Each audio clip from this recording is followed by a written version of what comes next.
नमस्कार। Gravitation chapter के previous year question की सीरीज को आगे बढ़ाते हैं। क्वेश्चन नंबर 41 को एक बार अटेम्प्ट कीजिए, स्क्रीन को पॉज कीजिए। केपलर लॉ के ऊपर बेस्ड है ये क्वेश्चन। देखिए क्वेश्चन नंबर 41 क्या कह रहा है। Two satellites revolve a planet in coplanar circular orbits in anticlockwise direction. दो सैटेलाइट्स हैं कोप्लेनर यानी कि जैसे ये सैटेलाइट है तो एक इस प्लेन में रोटेट कर रहा है तो दूसरा कोई इस प्लेन में नहीं। अगर ऐसा होगा तो फिर दोनों के प्लेन अलग अलग है। कोप्लेनर है, एक ही प्लेन है। एंटी क्लॉकवाइज डायरेक्शन है। Their periods of revolutions are 1 hour and 8 hour respectively. 1 hour में और 8 hour. Radius of the orbit of nearer satellite is 2 × 10³ kilometre. एक की रेडियस कितनी है जो नियर में है? 2000 किलोमीटर। तो 2000 किलोमीटर है तो पहली बात तो इसको प्लेनेट अर्थ तो नहीं हो सकता। अर्थ की तो रेडियस ही कितनी है? 6400 किलोमीटर। तो कोई छोटा प्लेनेट रहा होगा। तो देखिए ये मान लीजिए वो प्लेनेट है और इसके अराउंड दो सैटेलाइट क्या कर रहे हैं? रिवॉल्व कर रहे हैं। तो नियर वाले की रेडियस कितनी है? 2000 किलोमीटर। तो 2000 किलोमीटर ये मान लीजिए, ठीक, ये हो गया। इसकी रेडियस है आर नियर। प्लैनेट का सैटेलाइट का मैं नाम दे देता हूं एन, और ये इसकी कुछ वेलोसिटी रही होगी वी एन। और इसका टाइम पीरियड कितना है? देखिए एंटी क्लॉकवाइज डायरेक्शन है, टाइम पीरियड है 1 घंटा। तो जिसका टाइम पीरियड 8 आवर्स होगा, समय ज्यादा ले रहा है। तो समय ज्यादा ले रहा है तो आप ये बात जानते हैं कि जितने भी सैटेलाइट्स नियर में, अर्थ के नियर में चक्कर काटते हैं उनका टाइम पीरियड क्या होता है? काफी कम। और जो सैटेलाइट्स काफी दूर होते हैं उनका टाइम पीरियड क्या है? ज्यादा। तो एक तो उनको बड़ा रास्ता भी कवर करना होता है और साथ ही साथ जैसे जैसे दूर जाते हैं अर्थ से, सैटेलाइट की स्पीड भी क्या होती जाती है? कम होती जाती है, या कम कह सकते हैं कि कम रखनी होती है, क्योंकि ग्रेविटी नियर के अंदर काफी स्ट्रांग है, स्ट्रांग ग्रेविटी है। तो अगर आपने स्पीड ज्यादा नहीं रखी तो ग्रेविटी आपको क्या कर लेगी? पुल कर लेगी, अंदर की तरफ खींच लेगी और आप चक्कर काट नहीं सकते। और वहीं अगर आप दूर हैं तो दूर अगर अर्थ के ये किसी प्लेनेट के अराउंड चक्कर काटना है तो प्लेनेट की ग्रेविटेशन काफी वीक होगा। तो वीक है ग्रेविटेशन, कुछ ज्यादा ही स्पीड हो गई तो आप सर्कुलर मोशन नहीं कर पाएंगे, बाहर निकल जाएगा। कुछ ज्यादा ही कम हो जाएगी तो अंदर खींच लिया जाएगा। तो कुछ ना कुछ स्पीड रही होगी जो कि इस वाले से क्या होगी? कम होगी। ठीक, आगे देखिए। The angular speed of the farther satellite as observe from the nearer satellite at the instant when both the satellites are closest is this। दो सैटेलाइट्स हैं, उनमें से नियर वाले से खड़े होके किसकी एंगुलर वेलोसिटी निकालनी है? जो दूर है उसकी वेलोसिटी। वो भी कब? जब उस क्षण पर at that instant when both the satellites are closest, दोनों सैटेलाइट एक दूसरे क्या हो? क्लोज हो। तो देखिए एक सैटेलाइट अगर यहां पर है तो पहली बात तो मैंने आपको अभी बताया, दूसरा सैटेलाइट क्या होगा जिसका टाइम पीरियड 8 है? वो बड़ी ऑर्बिट के अंदर सर्कुलर मोशन कर रहा होगा। ये हो गई बड़ी सर्कुलर मोशन। तो अब सोचिए कि इसके अंदर फार्दर वाला सैटेलाइट यहां कहीं भी हो सकता है। तो बोला गया है कि जब ये क्या है? नियर वाले के सबसे नजदीक हो। तो सबसे नजदीक तो देखिए यही पॉइंट बनता है जब दोनों क्या हो? इसी लाइन पे प्रेजेंट हो। तो ये हो गया फार्दर सैटेलाइट। और इसकी स्पीड मैंने अभी भी आपको कहा इससे तो कम रही होगी, क्योंकि ज्यादा दूर पे है तो जितना भी दूर होते हैं उनकी स्पीड क्या होती है? कम। तो फार्दर वाले की स्पीड कितनी है? कम। इसकी रेडियस देख सकते हैं, रेडियस है Rn, और सेंटर से लेकर यहां की रेडियस यानी फार्दर वाला सैटेलाइट, इसकी रेडियस कितनी रही होगी? Rf। ये गिवन है 2000 किलोमीटर। ये एक बार मुझे इसकी जरूरत पड़ेगी। तो एंगुलर स्पीड निकालनी है फार्दर वाले की, कहां से खड़े होकर? नियर से लेके। तो देखिए कॉन्सेप्ट क्या है? कॉन्सेप्ट यह है कि मतलब ये कैसे फाइंड आउट किया जा सकता है। तो समझिए, मैं आपसे कहूं कि सपोज कीजिए एक ऑब्जर्वर है जैसे, या और समझिए एग्जांपल, अगर मान लीजिए दो बाइक जा रही है, एक की स्पीड कुछ है, मान लीजिए कि 100 किलोमीटर पर आवर, दूसरे की स्पीड कितनी है? कुछ ज्यादा कर देते हैं, 120 कर देते हैं। एक है 100, एक है कितना? 120। अगर खेत से खड़े होकर कोई देख रहा है तो किसी भी बाइक वाले को देखेगा तो उसको देखते रहने के लिए उसको अपनी गर्दन ऐसे घुमानी पड़ेगी, देखते रहने के लिए गर्दन ऐसे घुमानी पड़ेगी। यानी कि एंगुलर स्पीड कितनी होगी बाइक की, किसी भी बाइक की? वो स्पीड होगी देखने वाले के रिस्पेक्ट में कितनी, कि कितना एंगल पर सेकंड गर्दन घूम रही है। तो जितना एंगल पर सेकंड गर्दन घूमेगी वही क्या होगी, एंगुलर वेलोसिटी होगी उस बाइक वाले की, एज कंपेयर टू किसके, एज कंपेयर टू ऑब्जर्वर।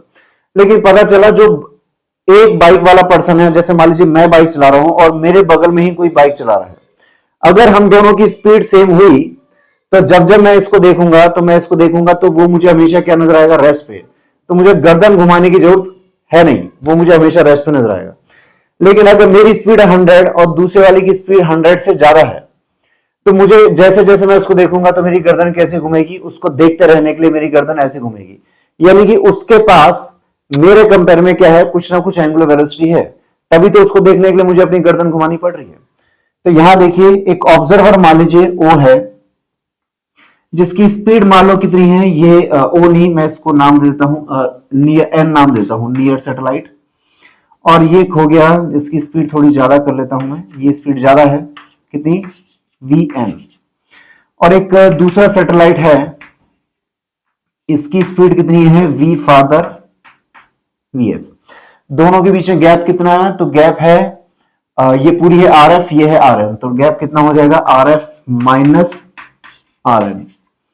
तो देखिए एन से खड़े होके किसको ऑब्जर्व करना है, इसको ऑब्जर्व करना है। तो ये खुद की स्पीड को तो क्या मान के चलेगा, जीरो। ऑब्जर्वर हमेशा अपनी स्पीड क्या मान के चलता है, जीरो। ट्रेन के अंदर भी बैठता है तो ट्रेन में बैठ के कहता है कि दिल्ली निकल गया क्या, दिल्ली आ गया क्या, यानी खुद को मान के चलेगा रेस्ट पे, और कहेगा कि नहीं दूसरे में मोशन है। तो देखिए अगर एन ऑब्जर्व करता है तो एन खुद की वेलोसिटी तो क्या मान के चलेगा, जीरो, और अपनी सारी वेलोसिटी सामने वाले के अंदर रिवर्स में देखने की कोशिश करेगा। तो यहां पर एक प्रकार से ये वेलोसिटी तो आप भूल जाइए, इसको लगता है, एन वाले को लगता है कि मैं तो हूं रेस्ट पे, और इस वाले सैटेलाइट, फादर वाले सैटेलाइट के पास दो, एक टाइप से इन दोनों का रिजल्टेंट स्पीड हो जाएगी। तो इन दोनों का रिजल्टेंट आप देख सकते हैं, ये हो गया एन, ये तो खुद को मान के चलेगा रेस्ट पे, और यहां से कितनी distance, R F minus R N. तो यहां से देख सकते हैं वी एन की वैल्यू ज्यादा है, वी एफ कम है, तो इसको एग्जैक्ट वेलोसिटी क्या नजर आएगी इस सैटेलाइट की, ये नजर आएगी V N minus V F. तो देख सकते हैं ये वेलोसिटी क्या है, परपेंडिकुलर है, लाइन जॉइनिंग के परपेंडिकुलर। तो ओमेगा कितना रहा होगा, यानी कि एन वाला अगर इसको देखता है सैटेलाइट को, तो इसको क्लॉकवाइज डायरेक्शन में अपनी गर्दन घुमानी पड़ेगी। तो किस एंगुलर स्पीड से, तो ओमेगा होगा इस सैटेलाइट का किसके रिस्पेक्ट में, एन के रेस्पेक्ट में, तो वो होगा वी परपेंडिकुलर अपॉन में रेडियस। तो देख सकते हैं ये होना चाहिए V N minus V F upon में कितना, R F minus R N, ये होना चाहिए ओमेगा। अब देखिए यहां पर तो कुल मिला के मेरा आंसर किसके ऊपर बेस्ड है, वी एन और वी एफ के ऊपर बेस्ड है। तो और साथ ही साथ R F and R N, R N मुझे दे रखा है कितना, 2000 किलोमीटर, आर एफ की वैल्यू मुझे फाइंड आउट करनी पड़ेगी। तो यहां पे आप देख सकते हैं केपलर्स लॉ की हेल्प से मैं यहां पे टाइम पीरियड फाइंड आउट कर सकता हूं। तो देखिए फादर वाले सैटेलाइट की टाइम पीरियड का स्क्वायर किसके प्रोपोर्शन हो जाएगा, फादर वाले की रेडियस के क्यूब के, और यहां पे नियर वाले सैटेलाइट के टाइम पीरियड का square is proportional to near वाले सैटेलाइट की रेडियस का क्यूब। तो देख सकते हैं फादर वाले का कितना है, 8 टाइम पीरियड, तो 8 आवर्स का स्क्वायर। नियर वाले का कितना है टाइम पीरियड, 1 आवर का स्क्वायर। फादर वाले की रेडियस मुझे फाइंड आउट करनी है, और नियर वाले की रेडियस मुझे गिवन है, कितनी है, 2000 किलोमीटर। इसका हम बाद में यूज कर लेंगे। तो देखिए आर फादर किसके इक्वल हो जाएगा, देखिए 8 का स्क्वायर कितना, 8 का स्क्वायर 64, 64 कितना होता है, 4 का क्यूब, 4 का क्यूब। तो जब मैं यहां पे आर एफ अपॉन में आर एन करूंगा, देखिए इस क्यूब को हटाऊंगा तो पावर कितनी हो जाएगी इसकी, इस पूरे की पावर 1/3। तो 64 को लिख सकता हूं 4 का क्यूब, तो ये हो जाएगा ratio R F by R N हो जाएगा 4।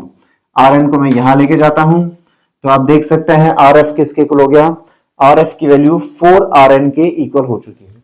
इसको सॉल्व करते हैं फर्दर। तो ओमेगा मुझे फाइंड आउट करना है, ये ओमेगा, इस इक्वेशन को देखिए, ये हो जाएगा वी एन, वी एन कितना होना चाहिए, ये एंगुलर, ये स्पीड, वी इक्वल्स टू कितना, आर ओमेगा। तो आर एफ इनटू में कितना, इसकी एंगुलर वेलोसिटी कितनी है, तो कितनी एंटी क्लॉकवाइज, और कितना रहा होगा इसका ओमेगा, ओमेगा होता है 2 पाई अपॉन में टाइम पीरियड।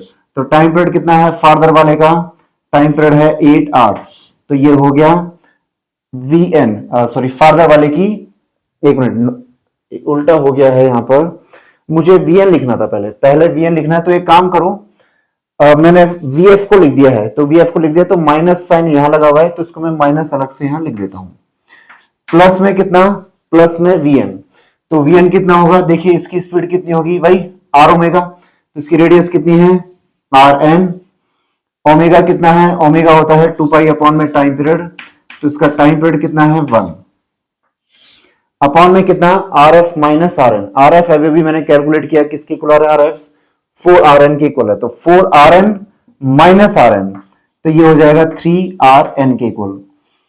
तो यहां से आगे इसको मैं प्रोसीड करता हूं, 2 पाई ले लीजिए कॉमन, 2 पाई कॉमन है, एक बार मैं इसको पहले लिख देता हूं, आर एन को पहले लिख देता हूं, ये आर एन माइनस का are F by 8, are F अभी अभी बताया था कितना 4 आर एन के इक्वल है, और इसमें मैं 8 का डिवाइड कर दूंगा, तो ये कितना हो जाएगा आर एन बाई 2, और नीचे में कितना आया, नीचे में अभी भी देखा था मैंने, ये आ गया था 3 आर एन,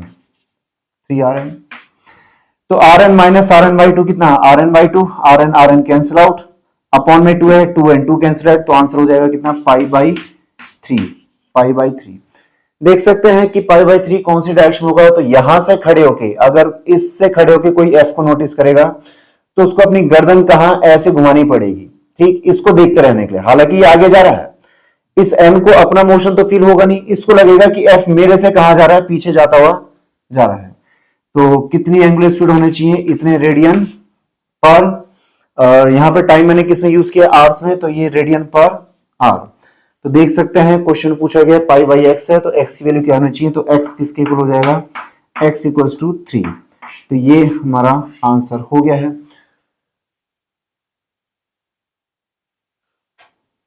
स्क्रीन को पॉज करते हुए क्वेश्चन नंबर 42 अटेम्प्ट कीजिए। देखिए एक बार मैं समझा भी देता हूं क्वेश्चन में क्या रहा है। From a solid sphere of mass m and radius r, a spherical portion of radius r by 2 is removed as shown in figure। एक बड़ा सारा स्फीयर है, इसका मास कितना है m, इसकी रेडियस कितनी है r, इसमें से कितना पोर्शन रिमूव कर दिया है r by 2। देखिए ये जो पोर्शन दिख रहा है, ये लेंथ तो कितनी हो जाएगी r, जो कि इस बड़े वाले की रेडियस है, लेकिन इस वाले का तो डायमीटर हुआ छोटे वाले का, तो छोटे वाले की रेडियस कितनी है r by 2, इसको मैंने रिमूव कर दिया है। तो पहले ओरिजिनल मास कितना था, ओरिजिनल मास है m, रिमूव कर देंगे तो मास कुछ और होगा, इसको रिमूव कर दिया। Taking gravitation potential v equals to 0 at infinite, infinite पे पोटेंशियल कितना मान लीजिए 0, तो ऐसे में potential at the centre of cavity, इस कैविटी जो है खाली जगह, इसके सेंटर पर पोटेंशियल कितना होगा ये फाइंड आउट करना है। पोटेंशियल का मतलब क्या होता है कि इनफाइनाइट से 1 किलोग्राम चार्ज, इनफाइनाइट पे से 1 किलोग्राम चार्ज सेंटर तक आना चाहता है, तो सेंटर तक आएगा तो ऐसे में एक्सटर्नल एजेंट को कितना वर्क डन करना पड़ेगा, अगर उसको स्लोली लेके आना है तो उस वर्क डन को ही मैं क्या बोलता हूं, potential at the centre of the cavity या पोटेंशियल एट अ पॉइंट। तो आई थिंक आप स्क्रीन को पॉज करते हुए अटेम्प्ट कीजिए।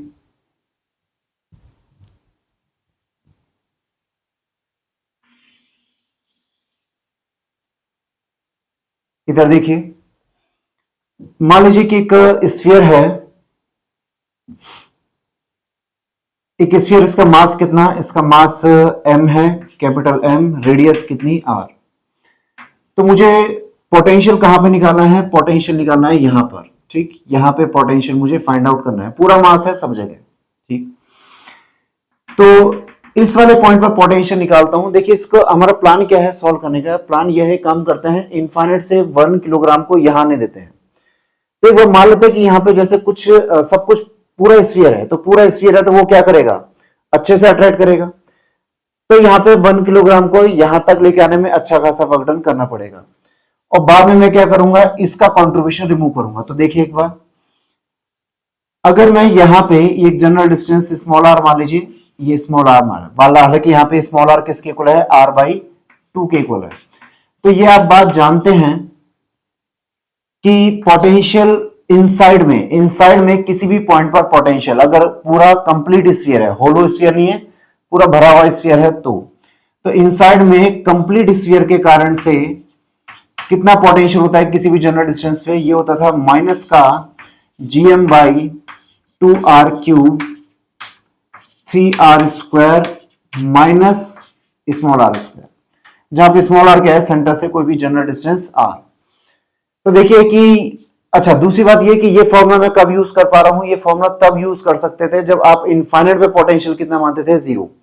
तो इनफाइनाइट पे जीरो है तो ये पोटेंशियल है। तो एक काम कीजिए, स्मॉल आर कितना है, आर बाई टू, तो यहाँ पे आर बाई टू पुट कीजिए, तो ये कितना हो जाएगा, G M by two R cube, ये 3r स्क्वायर, और यहाँ पे r बाई टू का स्क्वायर, r बाई टू का स्क्वायर कितना हो जाएगा, r स्क्वायर बाई फोर। तो यहाँ पे आप देख सकते हैं 3r square minus R square by four, R square तो बाहर आ जाएगा, और 3 माइनस वन बाई फोर, तो 4 इंटू में 3 12, 12 minus 1 11, 11 by four, 11 by four. मैं एक स्टेप बढ़ा देता हूं, यहाँ पे GM by two R cube, ये हो जाएगा 11 बाई फोर आर स्क्वायर। तो आर स्क्वायर कट, एक आर रह जाएगा यहाँ पे, ये 11 है, 4 इंटू में 2 8, तो ये हो जाएगा माइनस का जी एम 11 बाई 8 आर। तो ये हो गया पोटेंशियल। यानी कि इसका क्या मतलब हुआ कि अगर मैं एक सपोज कीजिए, एक मैंने ऐसे टनल बना दी, ठीक है, ये टनल है, बाहर का तो कोई मतलब नहीं है, तो इनफाइनाइट से 1 किलोग्राम को रिलीज कर दिया, तो रिलीज कर दिया है, तो ये पूरा मास क्या करेगा, इसको अट्रैक्ट करेगा, तो इसकी स्पीड बढ़ रही है। जब 1 किलोग्राम मास यहां से पास होगा तो कितनी काइनेटिक एनर्जी उसकी होगी, तो उसकी काइनेटिक एनर्जी कितनी हो जाएगी, GM by R 11 by 8, minus को रिमूव कीजिए, इतनी काइनेटिक एनर्जी उसकी होगी। यही work done by conservative force है, ठीक। तो एक्सचेंज एजेंट को तो नेगेटिव वर्क डन करना पड़ा, नेगेटिव वर्क डन बोलना कि एक्सचेंज एजेंट को इतनी एनर्जी मिलेगी, इसको देनी नहीं पड़ेगी, इतनी एनर्जी मिलेगी। तो किसके रूप में मिलेगी, ये मिलेगी काइनेटिक एनर्जी के फॉर्म में, ठीक। तो ये टनल मैंने बनाई और इसमें से एक आ रहा है। अब देखिए, लेकिन हुआ ये कि इसके अंदर इतने पोर्शन का जो मास है, ये मास कह रहा है कि भाई आपने मेरे को भी मानते हुए चला है कि मैं तो लेकिन यहां पे हूं ही नहीं, तो जब मैं यहां पे हुई नहीं तो फिर इसका मतलब मैंने अट्रैक्ट किया ही नहीं, और जब इसने अपनी तरफ से अट्रैक्ट नहीं किया तो इतनी काइनेटिक एनर्जी तो नहीं आएगी जितना हम सोच के बैठे हैं, इससे तो कुछ कम आएगी। तो एक काम करते हैं हम, ये जो स्फीयर है, एक देखते हैं कि इसके कारण से इसी के ही सेंटर पर, सेंटर की कैविटी का सेंटर तो यही है, तो ये स्फीयर अगर होता तो इसका कितना कंट्रीब्यूशन होता इनफाइनाइट से 1 किलोग्राम मास को यहां लेके आने में। तो एक काम करते हैं, एक मेरे पास एक दूसरा स्फीयर आ गया है, इस स्फीयर के सेंटर पर मुझे क्या निकालना है, पोटेंशियल निकालना है। तो एक काम करते हैं, जो पोर्शन मिसिंग है वो कहता है कि अगर मैं होता, अगर सिर्फ और सिर्फ मैं ही होता, तो मेरे कारण से 1 किलोग्राम मास को इनफाइनाइट से यहां लेके आने में कितना वर्क डन करना पड़ता। तो देखिए ये कितना हो जाएगा, वही फॉर्मूला सेंटर का, ठीक है, स्फीयर का सेंटर है, ये इस छोटे वाले स्फीयर का सेंटर है। तो स्फीयर का सेंटर का फॉर्मूला कितना होता है, यही फॉर्मूला है, इसमें स्मॉल आर 0 पुट कर दीजिए, 0 पुट करेंगे तो ये कितना आ जाएगा, माइनस का 3/2 GM बाई आर। अब देखिए इसकी रेडियस कितनी है, रेडियस तो इसकी हो जाएगी r/2, और इसका मास कितना है, तो मास इसका कितना होना चाहिए, देखिए इसका वॉल्यूम कितना, इसका वॉल्यूम हो गया 4π/3 r क्यूब, r मतलब कितना, इसकी रेडियस कितना है, r/2 का क्यूब। तो यहां पे इस 1/2 का क्यूब कीजिए, कितना आ जाएगा 1/8, 8 को अलग कीजिए, तो बाकी का हो गया 4π/3 r क्यूब। तो 4π/3 r क्यूब क्या हो गया, एक प्रकार से इस पूरे का ही वॉल्यूम। तो इस पूरे के वॉल्यूम के कंपेयर में ये पोर्शन किसके इक्वल है, 1/8 के इक्वल है, 1/8 के इक्वल। तो अगर डेंसिटी सब जगह सेम है, तो डेंसिटी सब जगह सेम, तो इसका मतलब पूरे वाले का मास अगर m है, तो जिसका वॉल्यूम 1/8 हुआ उसका मास भी कितना हो जाएगा, 1/8। इसका मतलब यह है कि यहां पर इस वाले पोर्शन का मास कितना होगा, टोटल मास का 1/8। ठीक, तो ये हो गया 3/2 GM/R, इसका वाला मास और इसी की रेडियस। तो ये कितना हो गया, 8 को नीचे लेके आता हूं, नीचे लेके आऊंगा, या एक दफा 2 से 2 कट गया, 8 नीचे आ जाएगा, तो ये आ जाएगा माइनस का 3/8 GM/R। मुझे निकाला था कैविटी के सेंटर पे पोटेंशियल, तो कैविटी के सेंटर पर पोटेंशियल कितना हो जाएगा, कैविटी के सेंटर पे पोटेंशियल हो जाएगा टोटल जो था कंप्लीट के कारण से वो, माइनस जो मिसिंग पार्ट है उसका कंट्रीब्यूशन माइनस कर दीजिए। जो पोर्शन मिसिंग है वो एक्चुअल में इसके अंदर शामिल हो चुका है, तो इसका कंट्रीब्यूशन हटा रहा हूं मैं। ठीक, तो देखो ये कितना हो गया, GM/R माइनस GM/R, एक काम करो कॉमन ले लीजिए आप, माइनस का GM/R कॉमन, और यहां से कंप्लीट में कितना आ गया 11/8, और मिसिंग वाले का कितना हो जाएगा, माइनस GM/R तो कॉमन हो गया, ये हो गया 3/8। तो 11/8 माइनस 3/8, ये 8 एलसीएम, 11 माइनस 3 8, 8/8 1, तो आंसर हो गया माइनस का GM/R। इसका मतलब यह है कि इनफाइनाइट से 1 किलोग्राम मास अगर यहां पे आता है, इनफाइनाइट से यहां पे आ रहा है, इसको फ्रीली छोड़ दिया जाए, तो ऐसे में सेंटर पर उसकी काइनेटिक एनर्जी कितनी होगी, सेंटर पर काइनेटिक एनर्जी इतनी होनी चाहिए, माइनस हटा दीजिए GM/R, जहां पे हमें क्या मान के चलना है कि इनफाइनाइट पर पार्टिकल के पास कोई स्पीड नहीं है, इनफाइनाइट से रिलीज किया गया है, तो ये पूरा स्फीयर, इसको भूल जाइए, ये अट्रैक्ट करेगा, तो आते आते आते आते आते यहां पर कितनी काइनेटिक एनर्जी हो जाएगी, GM/R काइनेटिक हो जाएगी 1 किलोग्राम की। तो इसमें कौन सा ऑप्शन होना चाहिए, फर्स्ट ऑप्शन इसमें करेक्ट हो जाएगा। क्वेश्चन नंबर 43 अटेम्प्ट कीजिए। देखिए क्वेश्चन में क्या कह रहा है, a body of mass m is revolving in a circular orbit of radius r about a planet of mass m। एक मान लेते हैं एक प्लैनेट है, उस प्लैनेट के अराउंड r रेडियस के अंदर कोई ऑब्जेक्ट है, वो क्या कर रहा है, रोटेट कर रहा है। ठीक, एक सैटेलाइट ही मान लेते हैं, ये सैटेलाइट है, ये क्या कर रहा है, ऑर्बिट कर रहा है r रेडियस के अंदर, ये प्लैनेट होगी। आगे बोला है at some instant it splits into 2 equal masses, 2 equal masses में m/2 में स्प्लिट हो गया है। The first mass moves in a circular orbit of radius r/2, इनमें से एक मास m/2 ये तो किस रेडियस में पहुंच गया, ये पहुंच गया r/2 के अंदर, यानी कि ये अगर r है तो r/2 कैसा हो गया, r/2 हो गया इस तरीके से, ये इसमें पहुंच चुका है। और वहीं जो दूसरा है other mass in circular orbit of radius 3r/2, तो ये पहुंच गया किसमें, 3r/2 में, तो ये हो गया r/2, और ये कितना 3r/2, दोनों के मास कितना m/2। आगे बोला है the difference between the final and initial total energies is, कि जो दोनों मास स्प्लिट हुए हैं इन दोनों की टोटल एनर्जी में क्या डिफरेंस होना चाहिए। अब देखिए क्वेश्चन को एक काम करते हैं, बहुत ज्यादा इसके डीप में नहीं घुसते हैं और आंसर निकालने की कोशिश करते हैं। ज्यादा डीप में जाएंगे तो क्या कंफ्यूजन हो सकता है उसके बारे में भी देखेंगे। तो सपोज कीजिए कि यहां पे क्या हुआ, आपका 2 पार्ट स्प्लिट हो गए, स्प्लिट हो गए कैसे भी करके ये कहां पहुंच चुका है, आपका एक पार्ट m/2 ये इस ऑर्बिट के अंदर चक्कर काट रहा है r/2 में, और जो दूसरा मास है, दूसरा मास कितना है, वो भी m/2, तो ये कहा कैसे भी करके पहुंच चुका है, और किस ऑर्बिट के अंदर है, ये 3r/2 में है। अब ये किसी एक्सप्लोजन से स्प्लिट हो गए हैं, या किसी रॉकेट इनको यहां लेके गया और यहां लेके गया है, हम इसके बारे में नहीं जानते। हमें बस इतना पता है कि फाइनली ये कितना 3r/2 में, और ये r/2 की रेडियस में ऑर्बिट कर रहा है।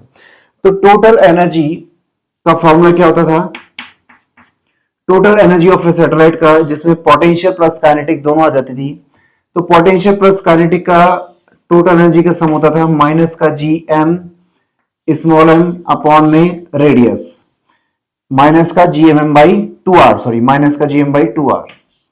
तो फिलहाल ये बताइए कि अगर मैं इनिशियल की बात करूं तो इनिशियल में बताइए एनर्जी कितनी होगी, ये m मास है, पूरा m मास, तो ये माइनस का GMM अपॉन में कितनी रेडियस में है, r रेडियस में है। ये हो गई इनिशियल एनर्जी।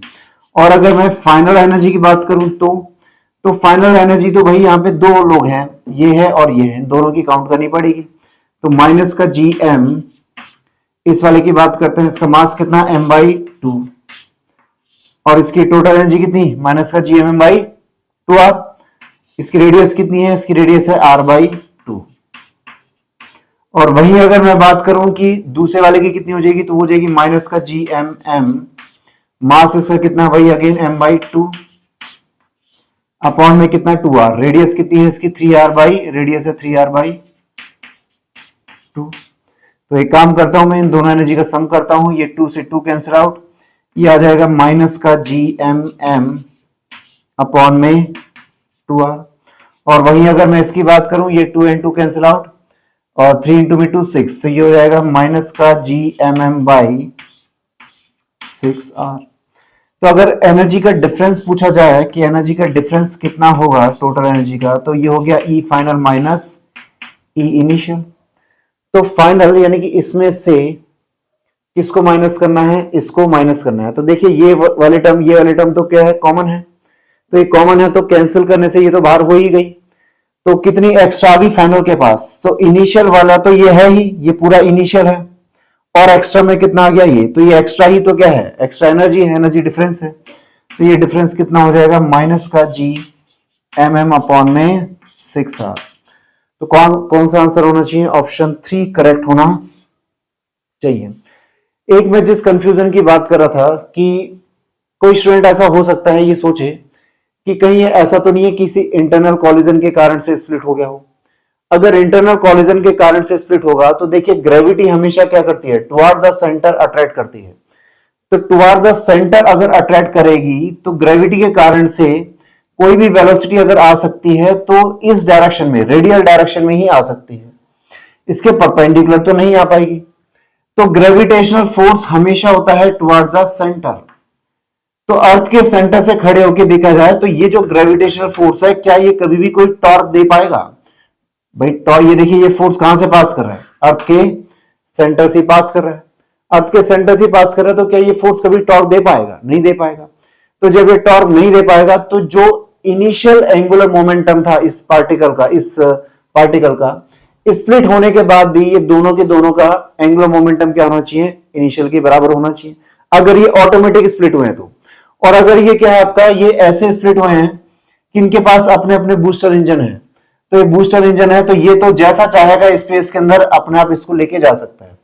तो दोनों के पास अपने अपने बूस्टर इंजन है, तब तो एंगुलर मोमेंटम कंजर्वेशन का कोई मतलब बनता नहीं है कि वो अपने हिसाब से क्या कर लेंगे, नया एंगुलर मोमेंटम ले सकते हैं। लेकिन बात हो रही है कि अगर ये स्प्लिट हो रहे हैं कि मान लीजिए एक पार्टिकल भाग गया इधर, एक भाग गया इधर, जो इधर आ गया तो इसकी स्पीड थोड़ी सी ज्यादा हो गई है, छोटी रेडियस के अंदर आ गया। जो इधर भाग गया आपका तो नेट मोमेंटम इस तरफ था, इस तरफ फोर्स लगा तो कुछ स्पीड कम हुई, कम स्पीड के साथ ये बड़ी ऑर्बिट के अंदर पहुंच चुका है। तो एक काम करता हूं मैं, इसमें टोटल एंगुलर मोमेंटम की चर्चा कर लेते हैं।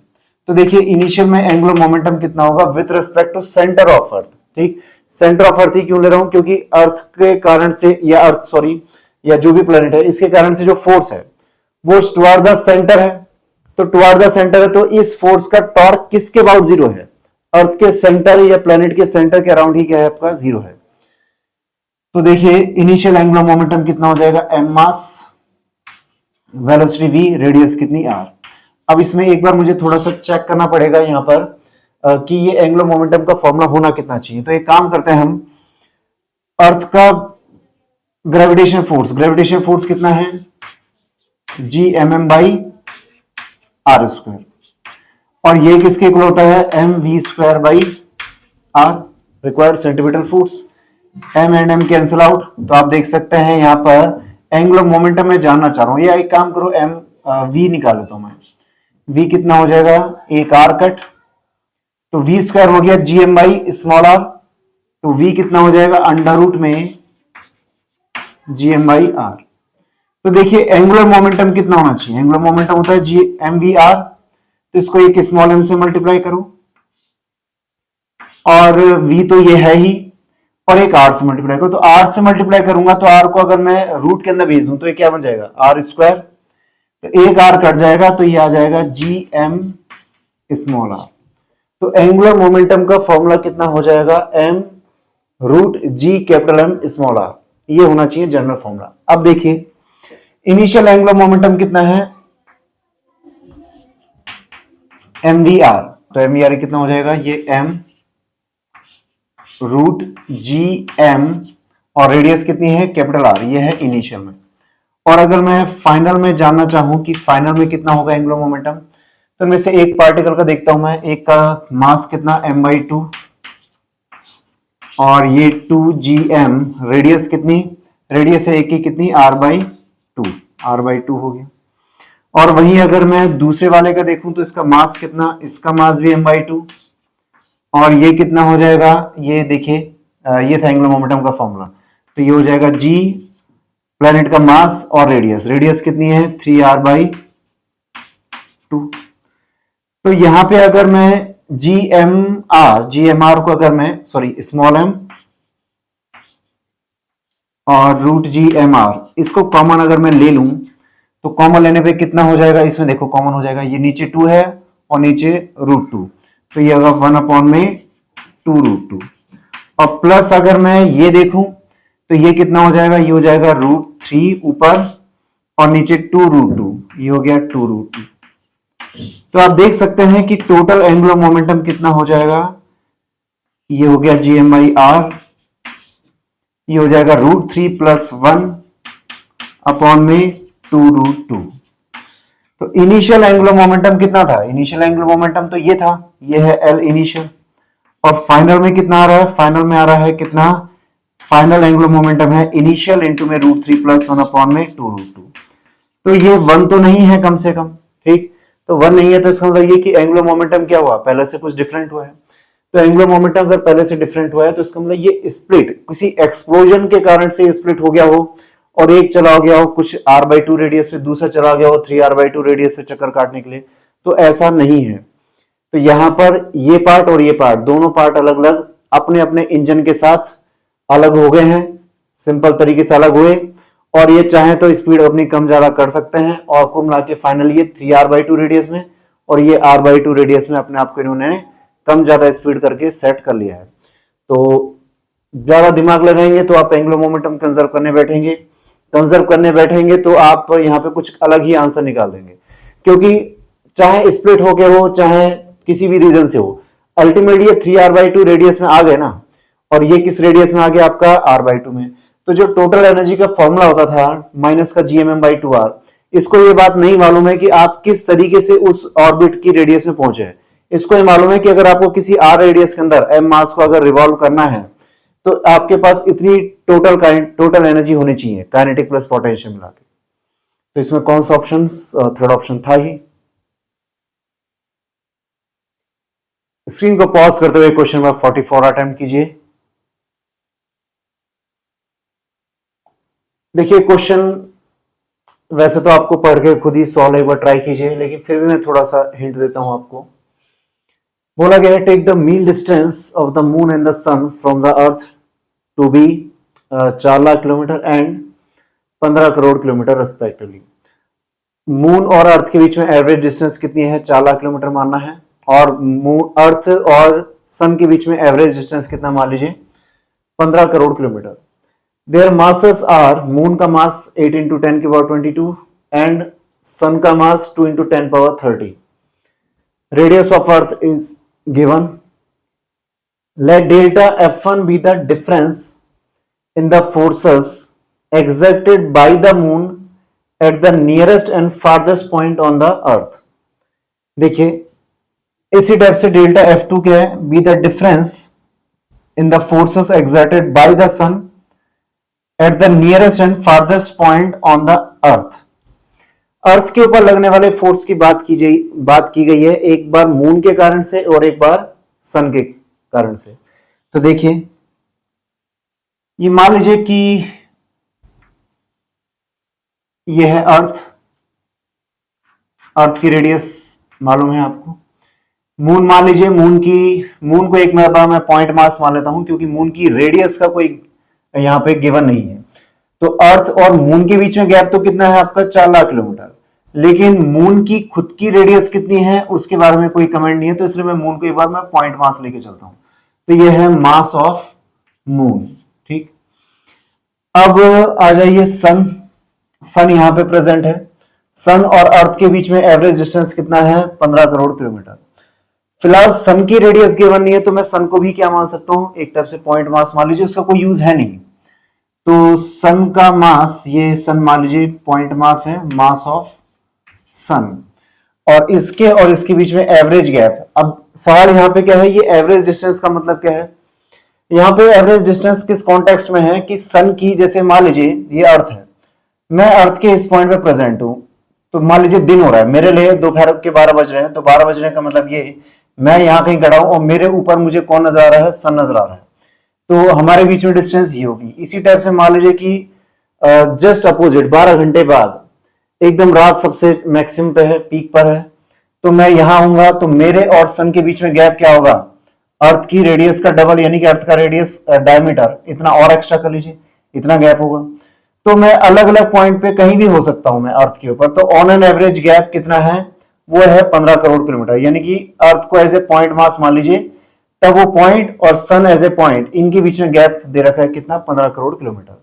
सिमिलरली मून के केस में भी तो बोला गया है delta F1 be the difference in the forces exerted by the moon at the nearest and farthest point on the earth. On the earth, earth के ऊपर। तो यहां पे कॉन्टेक्स्ट किस सेंस में है कि पूरी अर्थ के ऊपर लगने वाले फोर्स की बात नहीं की गई है। अर्थ के ऊपर सरफेस, नियरेस्ट पॉइंट देखिए, सबसे नियरेस्ट पॉइंट कौन है? मून का। अर्थ के ऊपर ये पॉइंट ऐसा है जो मून के क्या है? सबसे नजदीक है। जैसे मान लीजिए जब कभी आपको पूर्णिमा है, फुल मून डे है, तो फुल मून डे पे मून आपको सबसे नियरेस्ट मतलब फुल नजर आता है, तो आप कहीं ना कहीं नियर है। तो अगर आप यहां प्रेजेंट है, तो आप भी तो, हम सब भी तो किसका हिस्सा है? अर्थ का ही हिस्सा है। तो हमारे ऊपर लगने वाले फोर्स की बात चल रही है। तो मान लीजिए एक मास है, स्मॉल एम मास मान लीजिए। स्मॉल एम मास के ऊपर मून ने कितना फोर्स लगाया? ये फोर्स लगाया। कब? जब ये पॉइंट क्या है? मून के सबसे नजदीक है। इसी टाइप से मान लीजिए कि अमावस का दिन है, ठीक, डार्क है एकदम, तो आप यहां कहीं प्रेजेंट होंगे, मून यहां होगा। अब गैप थोड़ा सा बढ़ गया है, तो गैप बढ़ेगा तो इसका मतलब ये क्या हो जाएगा? फोर्स थोड़ा सा कुछ कम हो जाएगा डिस्टेंस के कारण से। तो यहां जब नियर डिस्टेंस है, नियर पॉइंट है, तो फोर्स कुछ है, फार्दर है तो कुछ फोर्स है। तो इन फोर्सेस के बीच का जो गैप है ना, ठीक, ये F1 मान लीजिए, ये मान लीजिए F2, तो यहां पर F1 माइनस F2, यहां पर F1 माइनस F2, ये आपको क्या दे रखा है? Delta F1। ठीक, इसी तरीके से डेल्टा F2 क्या है? Delta F2 is that be the difference in the force exerted by the sun। सन के कारण से फोर्स है। कब का डिफरेंस है ये? Eight the nearest and farthest points on the अर्थ। तो मान लीजिए कि आप यहां कहीं प्रेजेंट है, ठीक, यहां कहीं आप प्रेजेंट है, तो कहीं ना कहीं आप सन के सबसे नियरेस्ट हैं। तो इस केस में सन ने कितना फोर्स लगाया? सन ने फोर्स लगा दिया F1 डैश। ठीक, और जब आप थोड़ा सा यहां चले गए, अर्थ के इस जगह प्रेजेंट है, तो इस जगह प्रेजेंट है, तो सन से थोड़ी सी ज्यादा गैप है, थोड़ी सी ज्यादा गैप है, तो अब सन का फोर्स थोड़ा सा कम होगा, और ये कितना हो गया? इसको मान लीजिए F2 डैश। तो ये वाला फोर्स थोड़ा सा ज्यादा होगा। तो क्वेश्चन में गिवन है कि F1 dash minus F2 dash, F1 dash बड़ा है, ये डिफरेंस कितना है? डेल्टा F2 है। तो आपसे पूछा गया है कि इन दोनों फोर्सेस का जो डिफरेंस है मून के कारण से और सन के कारण से, इनका रेशियो आपको फाइंड आउट करना है। रेशियो कितना होना चाहिए? तो आंसर इंटीजर में आएगा, तो आप तो क्लोजेस्ट इंटीजर देख लीजिए कि क्लोजेस्ट इंटीजर कौन सा होना चाहिए। तो मैंने आपको क्वेश्चन समझा दिया। एक बार चाहे तो आप स्क्रीन को पॉज करते हुए एक बार फिर वापस से अटेम्प्ट कर सकते हैं। तो चलो क्वेश्चन को अटेम्प्ट करते हैं। देखिए, डेल्टा F1 से शुरुआत करते हैं, मून के कारण से। तो डेल्टा F1 किसके इक्वल होना चाहिए? Delta F1 minus F2। तो F1 देखिए कितना हो जाएगा? यहां कोई मास मान लीजिए स्मॉल एम मास, ठीक, तो फोर्स हो गया, फोर्स का magnitude G, mass of moon, और एक दूसरा मास मान लीजिए कोई पॉइंट मास स्मॉल एम। इनके बीच में डिस्टेंस का स्क्वायर, तो एवरेज डिस्टेंस कितनी मान लीजिए, एवरेज डिस्टेंस है आर स्मॉल आर एम, ठीक है, मून और अर्थ के बीच का गैप। इसमें से कितना कम कर दूं, ये तो गैप है, इसमें से मैं अर्थ की रेडियस जितना कम कर देता हूं, तो अर्थ की रेडियस कितनी, कैपिटल आर, ठीक, ये हो गया, ये हो गया F1। इसी टाइप से जो यहां पर जब ये पॉइंट सबसे ज्यादा दूर होगा मून के साथ, तब कितना फोर्स लग रहा होगा, F2। तो ये F2 कितना होना चाहिए, बिल्कुल सेम हो जाएगा, यही G मास ऑफ मून और ये जो कोई पार्टिकल मैं ले रहा हूं स्मॉल m मास का, इनके बीच का गैप, तो गैप कितना, एवरेज डिस्टेंस प्लस अर्थ की रेडियस और जोड़ दीजिए, तो एवरेज डिस्टेंस कितनी है, R M plus R, sorry distance का स्क्वायर था यहां पे, ये स्क्वायर ले लेता हूं मैं। तो देखिए इनके बीच का गैप कितना हो जाएगा, तो जी एम एम एम, ये ले लीजिए कॉमन, और कॉमन लूंगा तो ये हो जाएगा 1 में आर एम माइनस आर का square minus 1 R M plus R का स्क्वायर। तो यहां देखिए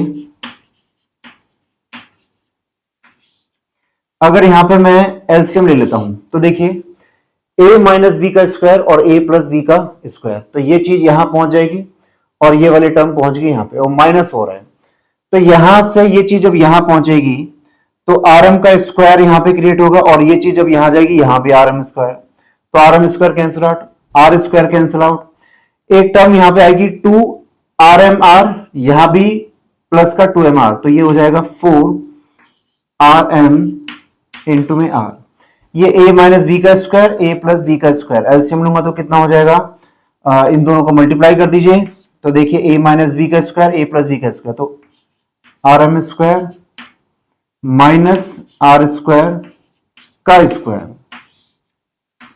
अब देखिए यहां पे अर्थ की रेडियस, मून, इसके बीच में जो गैप होता है, इनके बीच का जो गैप है, वो गैप 4 लाख किलोमीटर के ऑर्डर का है, जबकि ये डिस्टेंस कितनी है, अर्थ की रेडियस ये है करीब करीब 6400 किलोमीटर, 4 लाख किलोमीटर का स्क्वायर और भी ज्यादा बड़ा, और यहां पे कितना 6400 का स्क्वायर, ये छोटा है, इसका स्क्वायर कोई खास बड़ा नहीं हो पाएगा, तो ऐसे में यहां पे मैं आर स्क्वायर को इसके आगे इग्नोर कर सकता हूं, तो इग्नोर करूंगा तो ये हो जाएगा आर एम का स्क्वायर और फिर स्क्वायर, तो आर एम की पावर 4, एक आर एम और एक आर एम कैंसिल आउट, तो यहां से आप देख सकते हैं कितना हो जाएगा, जी मास ऑफ मून और ये पॉइंट मास m, डिस्टेंस देखिए 4r, ठीक, 4r, अर्थ की रेडियस है कैपिटल आर, और यहां पे कितना हो जाएगा, rm की पावर 4, एक rm कट ही गया था, तो यहां पे आ जाएगा rm की पावर 3। तो इस तरीके से देखा कि जो डेल्टा F1 है वो डेल्टा F1 किसके इक्वल आ चुका है, डेल्टा F1 इसके इक्वल है। सिमिलरली अगर यही चीज मैं करता हूं किसके लिए, सन के लिए, मून के मास की जगह मैं अगर सन का मास ले लेता हूं, वही कहानी फिर रिपीट हो जाएगी, तो फिर रिपीट होगी, तो अगर मैं सिमिलरिटी की बेसिस पे लिखूं डेल्टा F2, डेल्टा F2 कितना था, F1 dash minus F2 dash, तो यहां पे आप देख सकते हैं क्या क्या चेंज होता हुआ चला जाएगा, जी मास ऑफ सन, यहां पे मास ऑफ सन लेना पड़ेगा, और पॉइंट मास वही मास ऑफ सन, और ये एक छोटा सा मास मान लीजिए स्मॉल m, यहां हो गया, ये कितना आर एस, यहां पे सन और अर्थ के बीच की average distance R S minus R, ये देखो ये गैप कितना है आर एस, और इसमें से अर्थ की रेडियस को माइनस कर दीजिए, तो ये गैप कितना हो जाएगा R S minus R. Similarly यहां देखिए F2 डैश कितना हो जाएगा, F2 डैश मास ऑफ सन, और यहां पे पॉइंट मास m है ही कोई छोटा सा, और देख लीजिए कि यहां पे एवरेज डिस्टेंस सन और इसके बीच में ये R S plus R, same कहानी रिपीट होगी, तो मैं फाइनल आंसर लिख सकता हूं, कितना हो जाएगा, मास ऑफ मून की जगह mass of sun, point mass m, distance कितना वापस से 4r, और ये कितना हो जाएगा, ये अप्रोक्स इक्वल्स टू कर देता हूं मैं, r of mean distance, average distance between sun and earth, R S का क्यूब, आर एस क्यूब, ठीक। तो यहां पे देखिए हमें फाइंड आउट करना था डेल्टा F1 अपॉन में डेल्टा F2, तो डेल्टा F1 अपॉन में डेल्टा F2 करता हूं, तो डेल्टा F1 किसके इक्वल था, डेल्टा F1 था ये, इसको मैं बोलता हूं इक्वेशन नंबर 1 और ये थी इक्वेशन नंबर 2। तो 1 एंड 2 में मैं डिवाइड करूंगा तो कितना होगा देखिए, मास ऑफ मून आ जाएगा और यहां पे आ जाएगा मास ऑफ सन। इसी टाइप से M4R कैंसिल आउट, यहां पे आ जाएगा R of radius, average distance between earth and moon का क्यूब, इसी टाइप से average distance between sun and earth इसका क्यूब।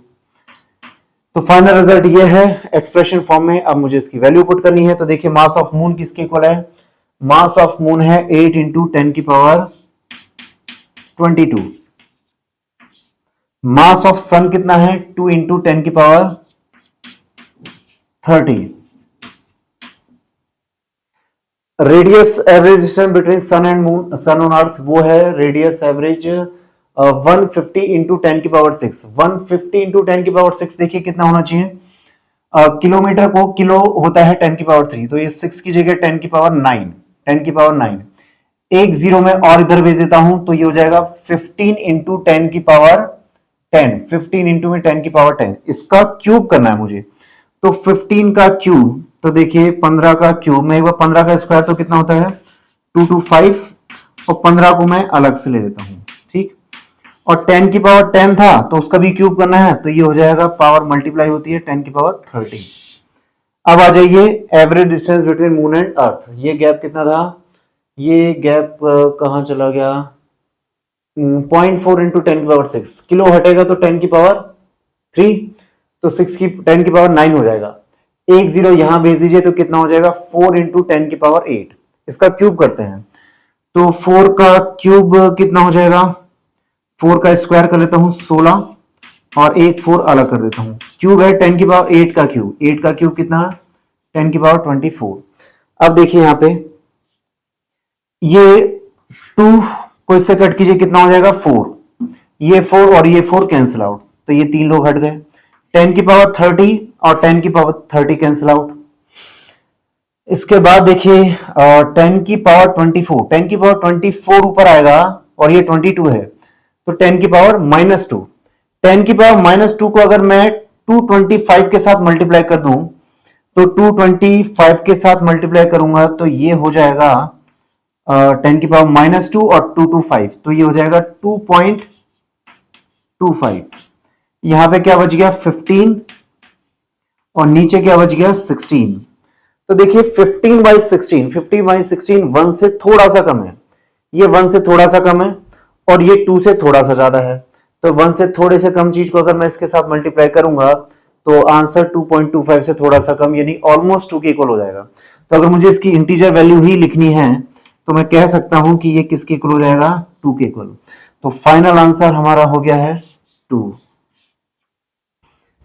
इस क्वेश्चन को में डेल्टा F1 डेल्टा F2 का मीनिंग क्या निकल रहा है, कई बार ये लगता है कि अर्थ के ऊपर लगने वाला फोर्स नियरेस्ट और फारदेस्ट, तो एक बार तो इसेंट्रिसिटी वाला कॉन्सेप्ट आएगा कि कहीं ना कहीं मून जो है वो अर्थ के अराउंड क्या कर रहा है, इलिप्टिकल मोशन कर रहा है। तो इलिप्टिकल मोशन कर रहा है तो जिस मून सबसे कम होगा, सबसे कम डिस्टेंस पे होगा, जिस मून सबसे ज्यादा डिस्टेंस पे होगा, उनके बीच में फोर्स की बात चल रही है।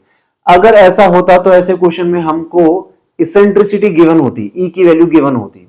तो फिलहाल ऐसा कुछ गिवन नहीं है, तो क्वेश्चन को और ध्यान से पढ़ना पड़ेगा, फिर समझ में आएगा कि क्वेश्चन किस कॉन्टेक्स्ट में बात कर रहा है कि अर्थ के ऊपर लगने वाला फोर्स। तो अर्थ के ऊपर का मतलब ये नहीं कि पूरी अर्थ, नियरेस्ट डिस्टेंस का मतलब है अर्थ के ऊपर कोई पॉइंट मान लीजिए, ठीक है, कोई भी पॉइंट मास, वो अर्थ का ही तो हिस्सा है, अर्थ से अलग थोड़ी ना है। तो इस तरीके से हम इसको सॉल्व करेंगे। क्वेश्चन नंबर 45 देखिए, suppose the gravitation force varies inversely as the nth power of the distance. Normally gravitation force का फॉर्मूला क्या होता है, Gm1m2 अपॉन में r स्क्वायर, यानी कि फोर्स जो है r की पावर 2 के इनवर्स से प्रोपोर्शनल है। लेकिन यहां पे क्या कह रहा है कि मान लीजिए कि r की पावर 2 नहीं, r की पावर n के इनवर्स से प्रोपोर्शनल है। Then the time period of a planet in circular orbit of radius r around the sun will be proportional to। तो सन के अराउंड कोई प्लैनेट चक्कर काट रहा है तो नॉर्मली आपने केपलर्स का लॉ पढ़ा है, T square proportional to R cube, यानी कि टी प्रोपोर्शनल टू आर की पावर 3/2। ये तो कब है, जब ग्रेविटेशन फोर्स का फॉर्मूला कितना होता है Gm1m2/r²। ये कह रहा है कि मान लीजिए फंडामेंटल फोर्स चेंज हो गए, तो जी m1 m2 अपॉन में r की पावर n, तब टाइम पीरियड r की पावर किसके प्रोपोर्शनल होना चाहिए। तो एक बार अटेम्प्ट कीजिए इसको।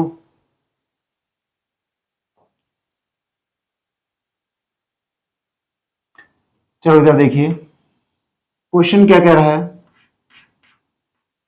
मान लेता हूं ये है सन, सन का मास m मान लीजिए कैपिटल M, और ये कोई प्लेनेट है,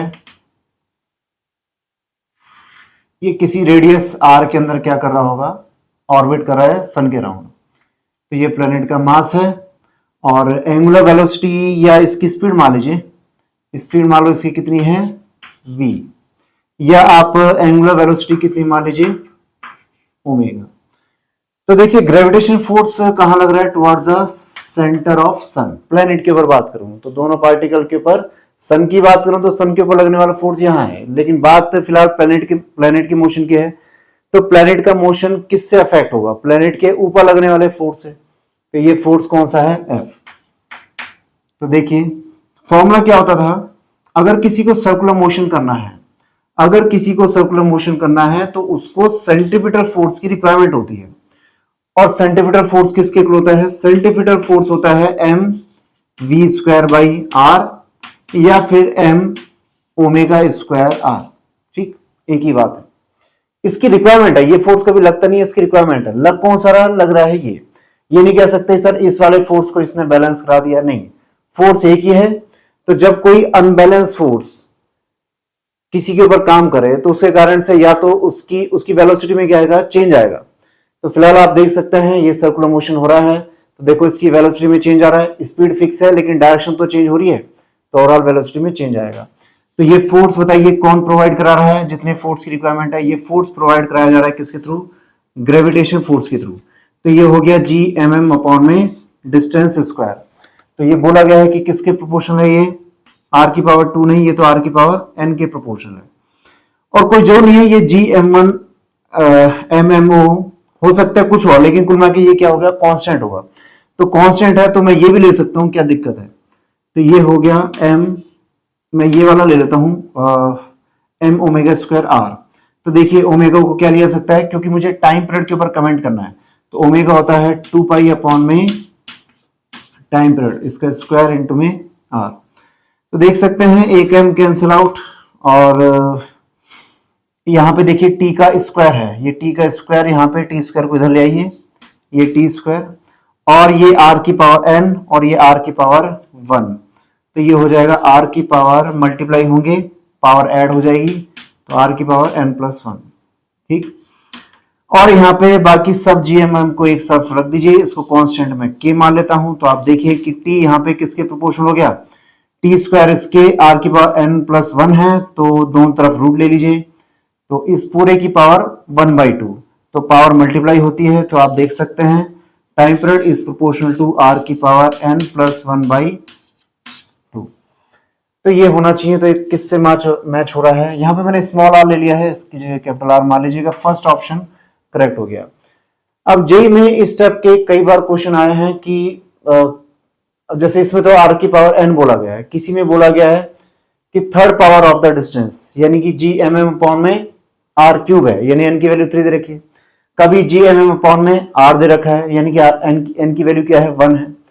तो एन की वैल्यू कई बार वेरी करती रही है, तो उसके अकॉर्डिंग आंसर चेंज होता जाएगा।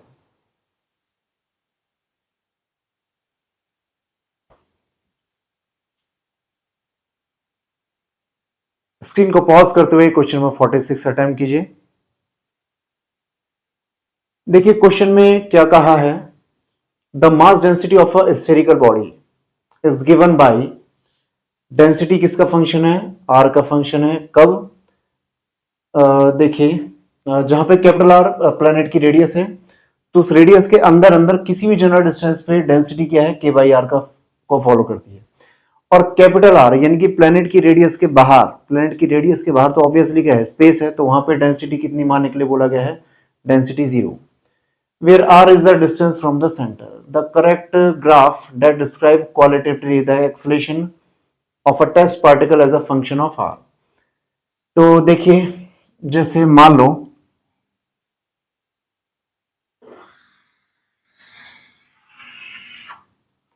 ये मान लीजिए कि प्लेनेट की ये प्लेनेट का साइज है, रेडियस है आर, कैपिटल आर।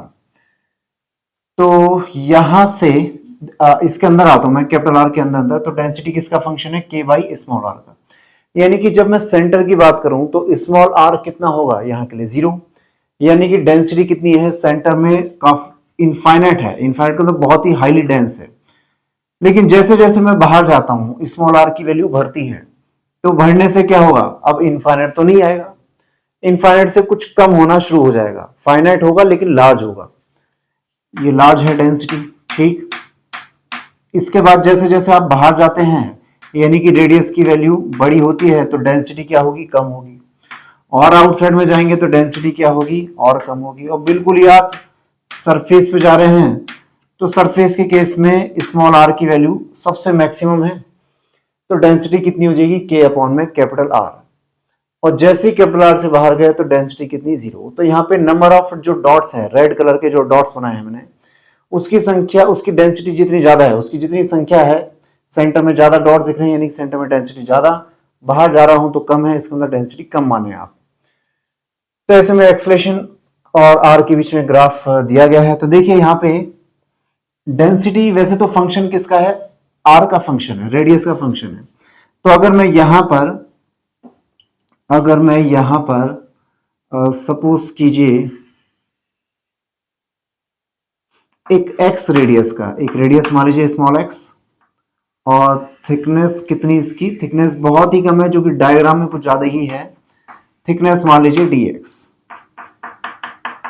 तो यहां पर आप मुझे बताइए कि रेडियस कितनी है, 3D में एज्यूम कीजिए, 3D में एज्यूम कीजिए एक शेल है, एक शेल है, उसके यहां से सेंटर से डिस्टेंस हर जगह कितनी है, x है।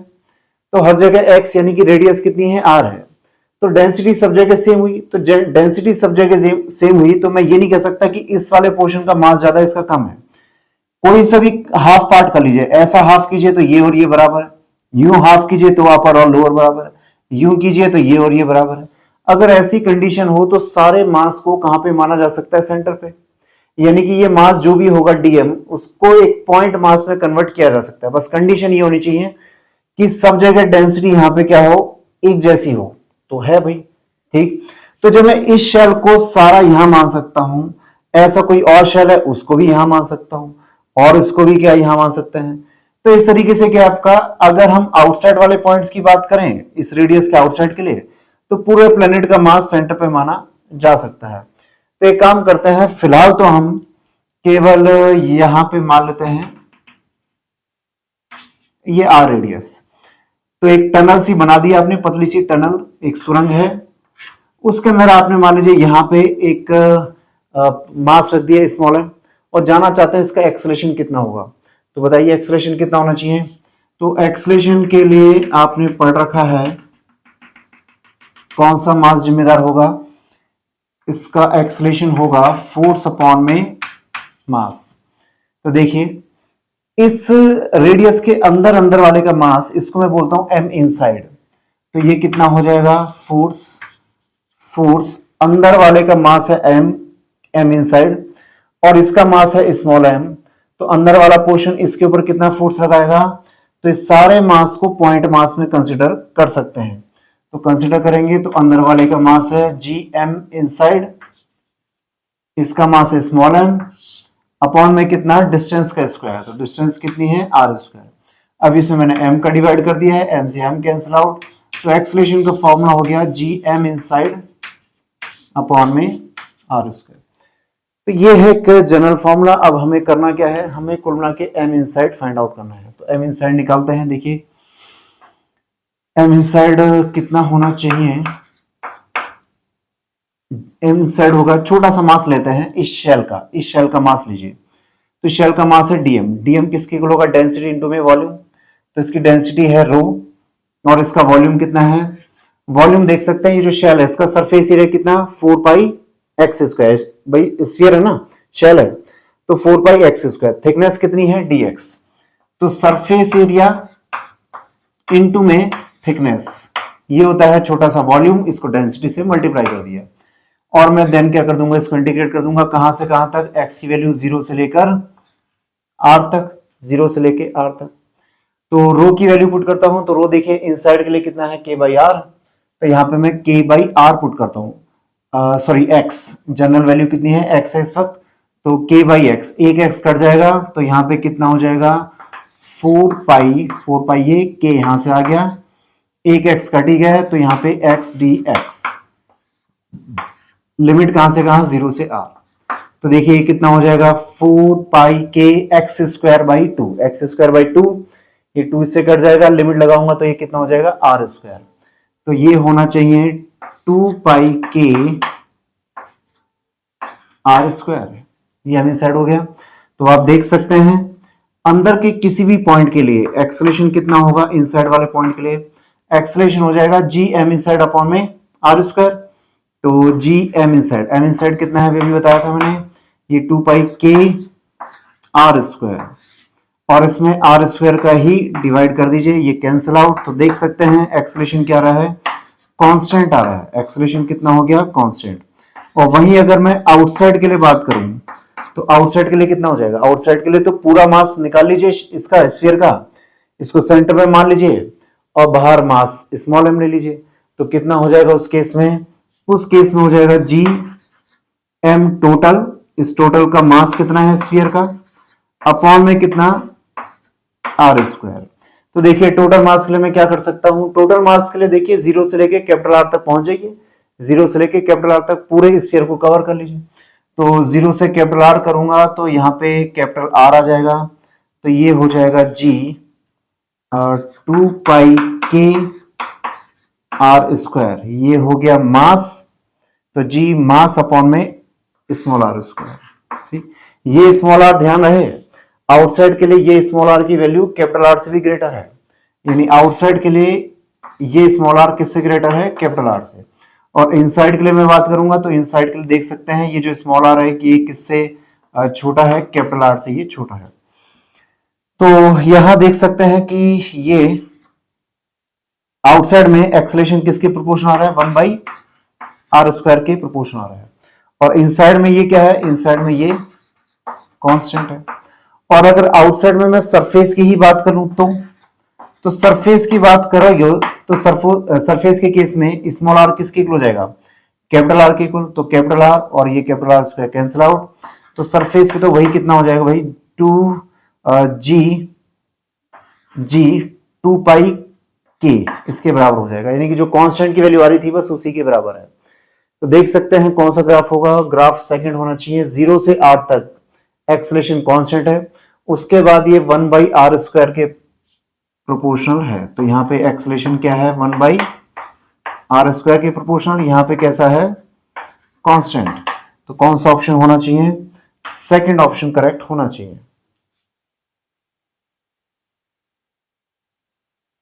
क्वेश्चन नंबर 47 अटेम्प्ट कीजिए। देखिए क्वेश्चन 47 में क्या कह रहा है, figure shows a elliptical path A B C D, एक प्लेनेट है उसका पाथ कैसा है, सन के अराउंड इलिप्टिकल पाथ है around the sun, such that the area of the triangle C S A, ये जो एरिया है C S A is 1/4 the area of the ellipse, पूरे एलिप्स के एरिया का क्या है ये 1/4 के इक्वल है, यानी पूरा एरिया अगर मैं कैपिटल ए मान लूं तो ऐसे में ये वाला एरिया जो है ये किसके इक्वल होना चाहिए, ये होना चाहिए a/4 के इक्वल विथ db, ये जो db है कि ये है आपका मेजर एक्सिस, जबकि ca क्या गिवन है आपका minor axis. If t1 is the time taken for planet to go over path abc यानी कि यहां से यहां तक जाने का जो पाथ है इसमें प्लैनेट कितना टाइम लेता है t1 time, and t2 for the path taken over cda, यहां से यहां तक जाने में कितना ले रहा है प्लैनेट, टाइम ले रहा है t2, तो यहां से यहां जाता है तो ऑन एन एवरेज सन के साथ ज्यादा डिस्टेंस है, और वहीं जब सी से ए की तरफ यूं जा रहा है तो ऑन एन एवरेज सन के साथ इसकी डिस्टेंस क्या है ज्यादा है, तो सन के साथ डिस्टेंस ज्यादा तो सन की ग्रेविटी भी ज्यादा तेज होगी, और सन की ग्रेविटी ज्यादा तेज है तो बहुत तेजी से डायरेक्शन चेंज करनी पड़ेगी, तभी सन की ग्रेविटी को आप एब्जॉर्ब कर सकते हैं, अदरवाइज सन की ग्रेविटी डोमिनेट करेगी और पार्टिकल सन के अंदर, प्लैनेट सन के अंदर जा सकता है या सन की तरफ मुड़ सकता है। तो ऐसा लग रहा है कि यहाँ पे बहुत तेजी से मूव करेगा, तो ये t1 टाइम क्या होना चाहिए सॉरी T2 टाइम ये कम होगा और ये वाला समय T1 क्या होना चाहिए, ज्यादा होना चाहिए। तो पूछा गया है कि T1 और T2 में क्या रिलेशन होगा। तो अगर क्वेश्चन समझने में दिक्कत थी तो मैंने समझा दिया आपको, क्वेश्चन आपको अटेम्प्ट करना चाहिए। तो स्क्रीन को पॉज कीजिए और अटेम्प्ट करो। तो देखिए ये क्वेश्चन किसके ऊपर बेस्ड है, ये क्वेश्चन बेस्ड है केपलर्स लॉ के ऊपर। केपलर्स लॉ क्या कहता है कि area covered by a planet is equal for equal time interval. अगर यहां पे मैं क्या, प्लैनेट सन के अराउंड 12 महीने में रोटेट कर रहा है, तो कोई भी एक एक महीने का आप सेक्शन लीजिए, हर एक महीने के अंदर जो प्लैनेट है वो सन के अराउंड क्या करेगा, इक्वल एरिया कवर करेगा। तो यहां पे फिलहाल मैं इसको दो पार्ट में ब्रेक कर रहा हूं, ए बी सी और कौन सा, सी डी ए। तो देखिए स्टेटमेंट क्या था केपलर्स का कि D A by D T वो हमेशा क्या होता है, कांस्टेंट होता है। तो जब ये है ही कांस्टेंट कभी भी, तो मैं इसको चाहे तो क्या लिख सकता हूं, डेल्टा ए अपॉन में डेल्टा टी भी लिख सकता हूं। तो एक काम करता हूं, मैं एक delta A by delta T लिखता हूं, किस केस में, ए बी सी वाले पाथ में, ए बी सी वाले पाथ में।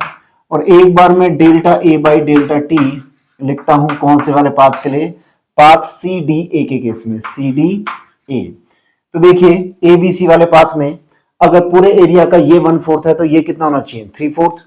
तो ए बी सी वाले पाथ में टोटल एरिया कितना कवर किया, 3a/4। और टाइम कितना लिया है, टाइम बोला गया है T1 टाइम इसने लिया है।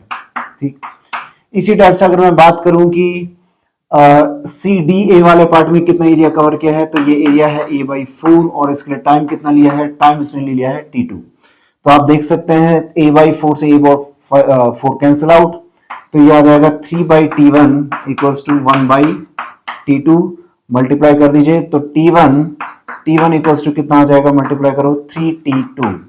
तो ये हो गया फाइनल रिजल्ट।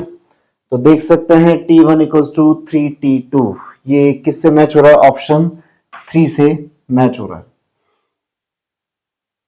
जैसा कि मैंने आपको बताया था कि जब ये सी डी ए, तो ऑन एन एवरेज सन के साथ क्या आपका कम डिस्टेंस पे है, तो सन के साथ कम डिस्टेंस है, सन की ग्रेविटी बहुत तेज है, तो सन की ग्रेविटी को अगर एब्जॉर्ब करना है, आप सन की ग्रेविटी को चैलेंज करना चाह रहे हैं, तो ज्यादा स्पीड में जाना पड़ेगा, तभी आपकी डायरेक्शन तेजी से मुड़ेगी और सन का ग्रेविटेशन फोर्स किस में खर्च हो जाएगा, डायरेक्शन चेंज कराने में खर्च हो जाएगा। तो इसमें समय देखिए, वैसे तो ये वाली लेंथ और ये वाली लेंथ दोनों इक्वल है, लेकिन ये लेंथ के अंदर क्या आपका पार्टिकल समय क्या लेगा, कम लेगा।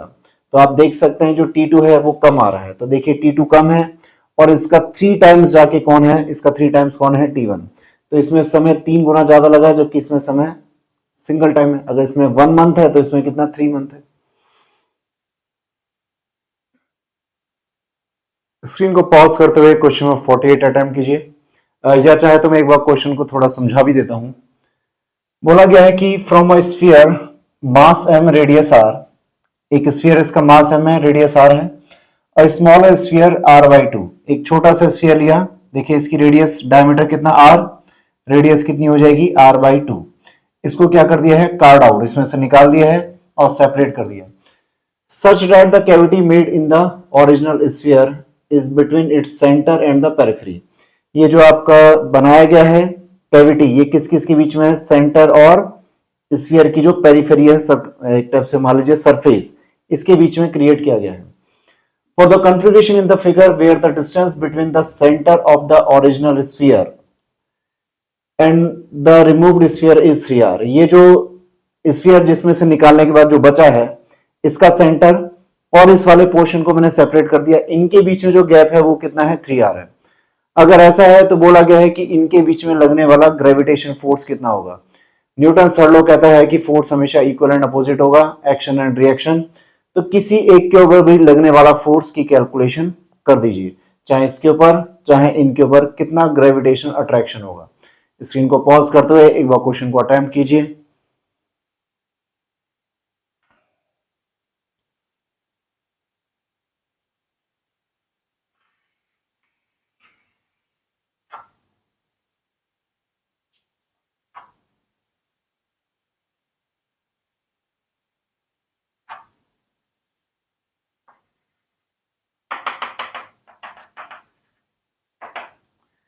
चलो देखिए, मान लीजिए कि इस क्वेश्चन को सॉल्व करते हैं।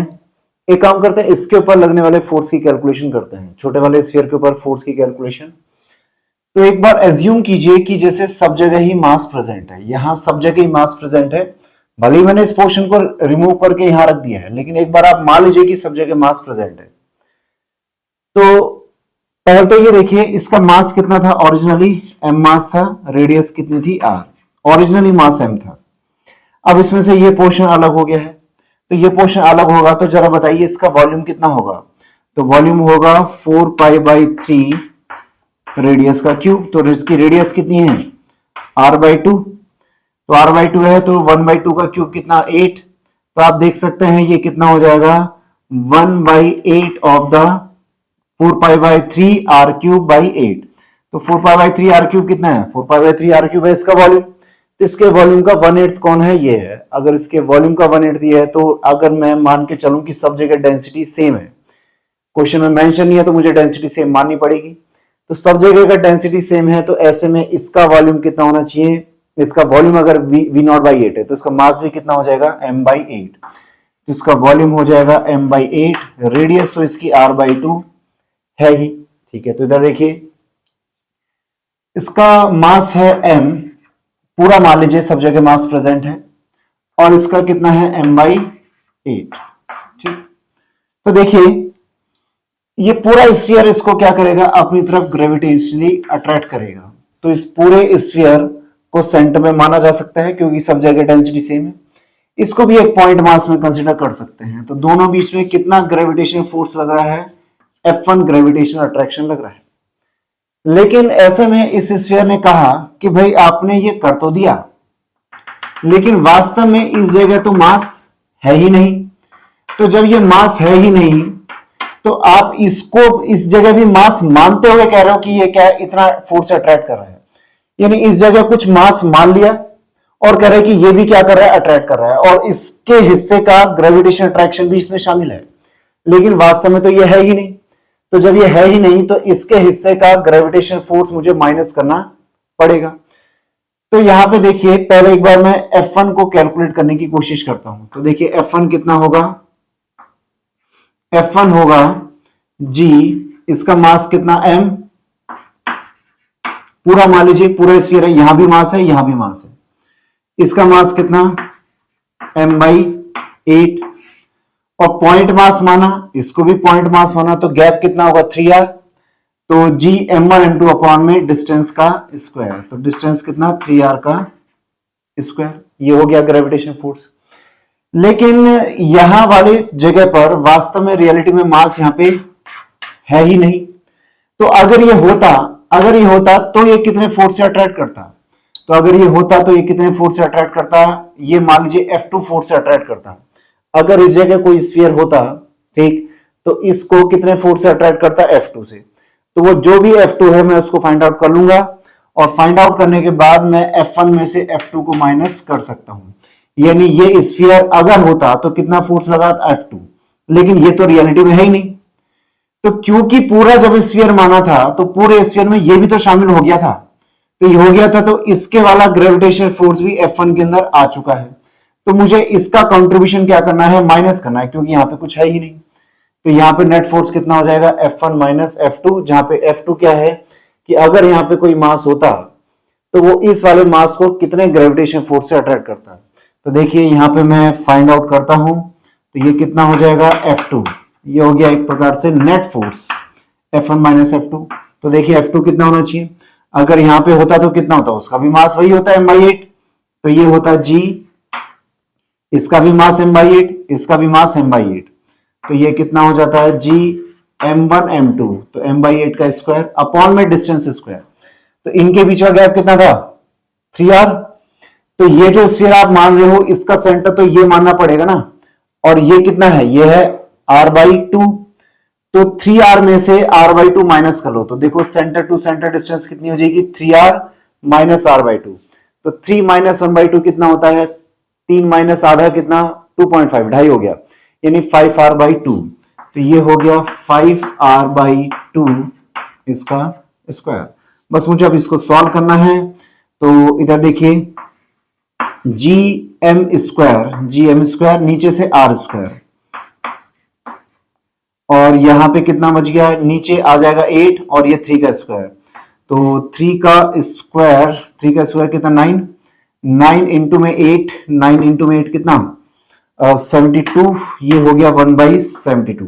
ठीक, यहां से देखिए जी एम बाई 8 का स्क्वायर, तो जी एम स्क्वायर और नीचे से आर स्क्वायर, ये तो कॉमन आ गया, तो इसको तो मैं ले लेता हूं कॉमन, माइनस यहाँ पे 1/8 का स्क्वायर, तो 8 का स्क्वायर कितना हो गया 64,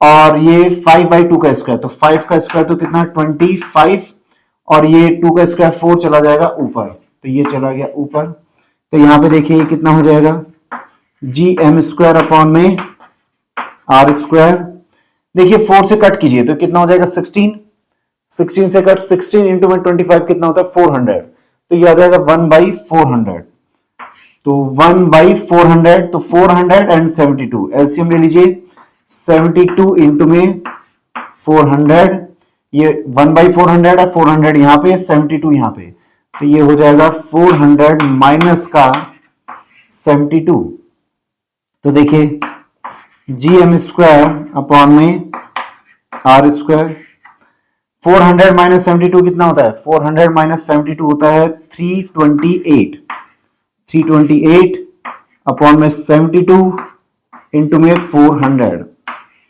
इसको एक काम कीजिए आप 8 से कट कर दीजिए, तो अगर मैं इसको 8 से कट करूंगा तो ये तो कितने टाइम्स चला गया, ऊपर नीचे 8 से कट करो, ये हो गया 9 टाइम्स कट, और इसको 8 से करो, 8 से करेंगे तो ये हो गया 4, और 8 से कट करो ये 1, तो इस तरीके से आप देख सकते हैं ये आ जाएगा G M square by R square, ऊपर तो आ गया 41, ये 41 आ गया, और 9 इंटू में 4 कितना 3600, तो इस तरीके से आप देख सकते हैं कि कौन सा ऑप्शन मैच हो रहा है, फर्स्ट ऑप्शन मैच हो रहा है, तो कौन सा आंसर होना चाहिए, ऑप्शन 1 करेक्ट होना चाहिए।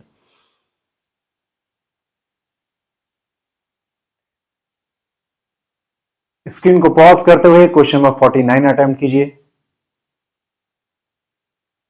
देखिए क्वेश्चन नंबर 49 क्या कह रहा है, two hypothetical planets of masses m1 and m2 are at rest, दो प्लैनेट्स है m1 m2, इनके मास हैं, दोनों के बीच में इनफाइनाइट गैप कितना है, इनफाइनाइट है, इनिशियल गैप इनफाइनाइट है, और दोनों क्या है रेस्ट पे हैं, यानी कि एक मास को मैं यहां मान लूं, दूसरा मास मैंने यहां मान लिया है, इनफाइनाइट पे है, तो दोनों क्या है रेस्ट पे है, तो रेस्ट पे है तो इसका मतलब कि टोटल मोमेंटम कितना हुआ, टोटल मोमेंटम हुआ 0, इसका भी मोमेंटम mv कितना 0, इसका भी कितना mv 0, because of the gravitation force, दोनों एक दूसरे को क्या कर रहे हैं, अट्रैक्ट कर रहे हैं, they move towards each other along the line joining there centres, तो दोनों प्लैनेट्स की जो लाइन जॉइनिंग है उसी की डायरेक्शन में दोनों एक दूसरे को क्या कर रहे हैं, ग्रेविटेशन फोर्स के कारण से अप्रोच कर रहे हैं, तो अप्रोच कर रहे हैं तो इसके पास भी स्पीड आएगी, इसके पास भी स्पीड आएगी, लेकिन ऐसा लग रहा है दोनों की स्पीड अपोजिट डायरेक्शन में है, एक का मोमेंटम इस डायरेक्शन में है तो दूसरे का मोमेंटम इस डायरेक्शन में, क्योंकि मोमेंटम कैसी क्वांटिटी है, vector quantity. What is their speed when their separation is D, what इनकी स्पीड क्या होगी जब इनके बीच का सेपरेशन कितना रह जाए, इनफाइनाइट से घट के कितना रह जाए, डी डिस्टेंस रह जाए, तब दोनों की स्पीड कितनी कितनी होगी, v1 और v2 कितना कितना होगा, ये पूछा गया है, और लास्ट में मेंशन भी है कि m1 की स्पीड क्या माननी है, v1 माननी है, और m2 की स्पीड क्या माननी है, v2। ठीक, क्वेश्चन अगर आपको समझने में दिक्कत थी तो आप अभी मैंने समझा दिया है, तो आप अभी स्क्रीन को पॉज करते क्वेश्चन को अटेम्प्ट कर सकते हैं, नहीं आ रहा अभी भी समझ में तो थोड़ा सा और हिंट लीजिए, बीच में कहीं पॉज करके फिर वापस से अटेम्प्ट कर देना। तो देखिए दोनों के बीच में गैप कितना है, इनफाइनाइट, और दोनों एक दूसरे के पास आ रहे हैं, तो ये प्लैनेट मान लीजिए यहां पे आ चुका है, इसकी वेलोसिटी कितनी v1, और ये कुछ यहां आ चुका है, इसकी वेलोसिटी कितनी v2, इसका मास m1 है, इसका मास m2। तो देखिए अगर इसको मैं पूरे एक सिस्टम की तरह ट्रीट करूं तो इस पूरे सिस्टम के ऊपर बताइए कि कितना एक्सटर्नल फोर्स लग रहा है, मेरे हिसाब से कोई एक्सटर्नल फोर्स नहीं लग रहा है, क्योंकि दोनों एक दूसरे के ऊपर ग्रेविटेशन फोर्स लगा रहे हैं, तो एक फोर्स इस डायरेक्शन में होगा तो दूसरा फोर्स इस डायरेक्शन में, तो इस पूरे को अगर सिस्टम मान लिया जाए तो पूरे सिस्टम के ऊपर नेट फोर्स कितना हो गया, तो भाई फोर्स तो इक्वल एंड अपोजिट है, ठीक। तो नेट फोर्स कितना हो गया, 0। तो आप ये बात जानते हैं कि अगर सिस्टम के ऊपर नेट फोर्स कितना हो, किसी भी सिस्टम के ऊपर नेट फोर्स होता है dp सिस्टम बाई dt। यानी अगर किसी चीज के ऊपर किसी सिस्टम के ऊपर नेट फोर्स लग रहा है, तो नेट फोर्स लग रहा है, जैसे अभी इनके ऊपर नेट फोर्स कितना है, 0। लेकिन सपोज करो कोई गैलेक्सी है, एक दूसरे को तो अट्रैक्ट कर ही रहेंगे, लेकिन गैलेक्सी इनके ऊपर एक फोर्स लगा रही है, ठीक है। कोई होगा, बड़ा सारा स्टार होगा, इस कारण से ये यहां एक दूसरे की तरफ आते हुए एक दूसरे की तरफ अप्रोच भी करेंगे ग्रेविटेशन फोर्स के कारण से, प्लस वो कोई मान लीजिए दूसरा स्टार है उसकी तरफ भी बढ़ेंगे। तब तो मैं बोल सकता था यहाँ पे क्या है, आपका एक्सटर्नल फोर्स है। तो अगर एक्सटर्नल फोर्स होगा, तो एक्सटर्नल फोर्स है सिस्टम के ऊपर, तो उसके कारण से क्या आएगा, उनके मोमेंटम में चेंज आएगा, टोटल मोमेंटम में चेंज आएगा। तो फिलहाल ऐसा है क्या, नहीं, दोनों सिर्फ एक दूसरे के बराबर हैं। तो यानी कि टोटल मोमेंटम, जो कि मैंने बताया था शुरुआत में भी 0 था, दोनों ही रेस्ट पे हैं, अब भी दोनों क्या रहेंगे, आपका टोटल मोमेंटम कितना रहेगा, 0। तो आप ये देख सकते हैं कि अगर मैं एक का मोमेंटम इस डायरेक्शन में है कितना, m1v1, और दूसरे का मोमेंटम कितना है इस डायरेक्शन में बोलूं तो कितना, माइनस का m2v2। तो टोटल मोमेंटम कितना हो जाएगा, m1v1, और इस वाले डायरेक्शन को पॉजिटिव मानता हूं तो इसका कितना हो जाएगा, माइनस का m2v2, और इक्वल्स टू कितना, 0, इक्वल्स टू 0। इस वाले को मैं इधर ले जाता हूं, तो क्या हो जाएगा equation, m1v1 plus m2v2 m1v1 equals to m2v2।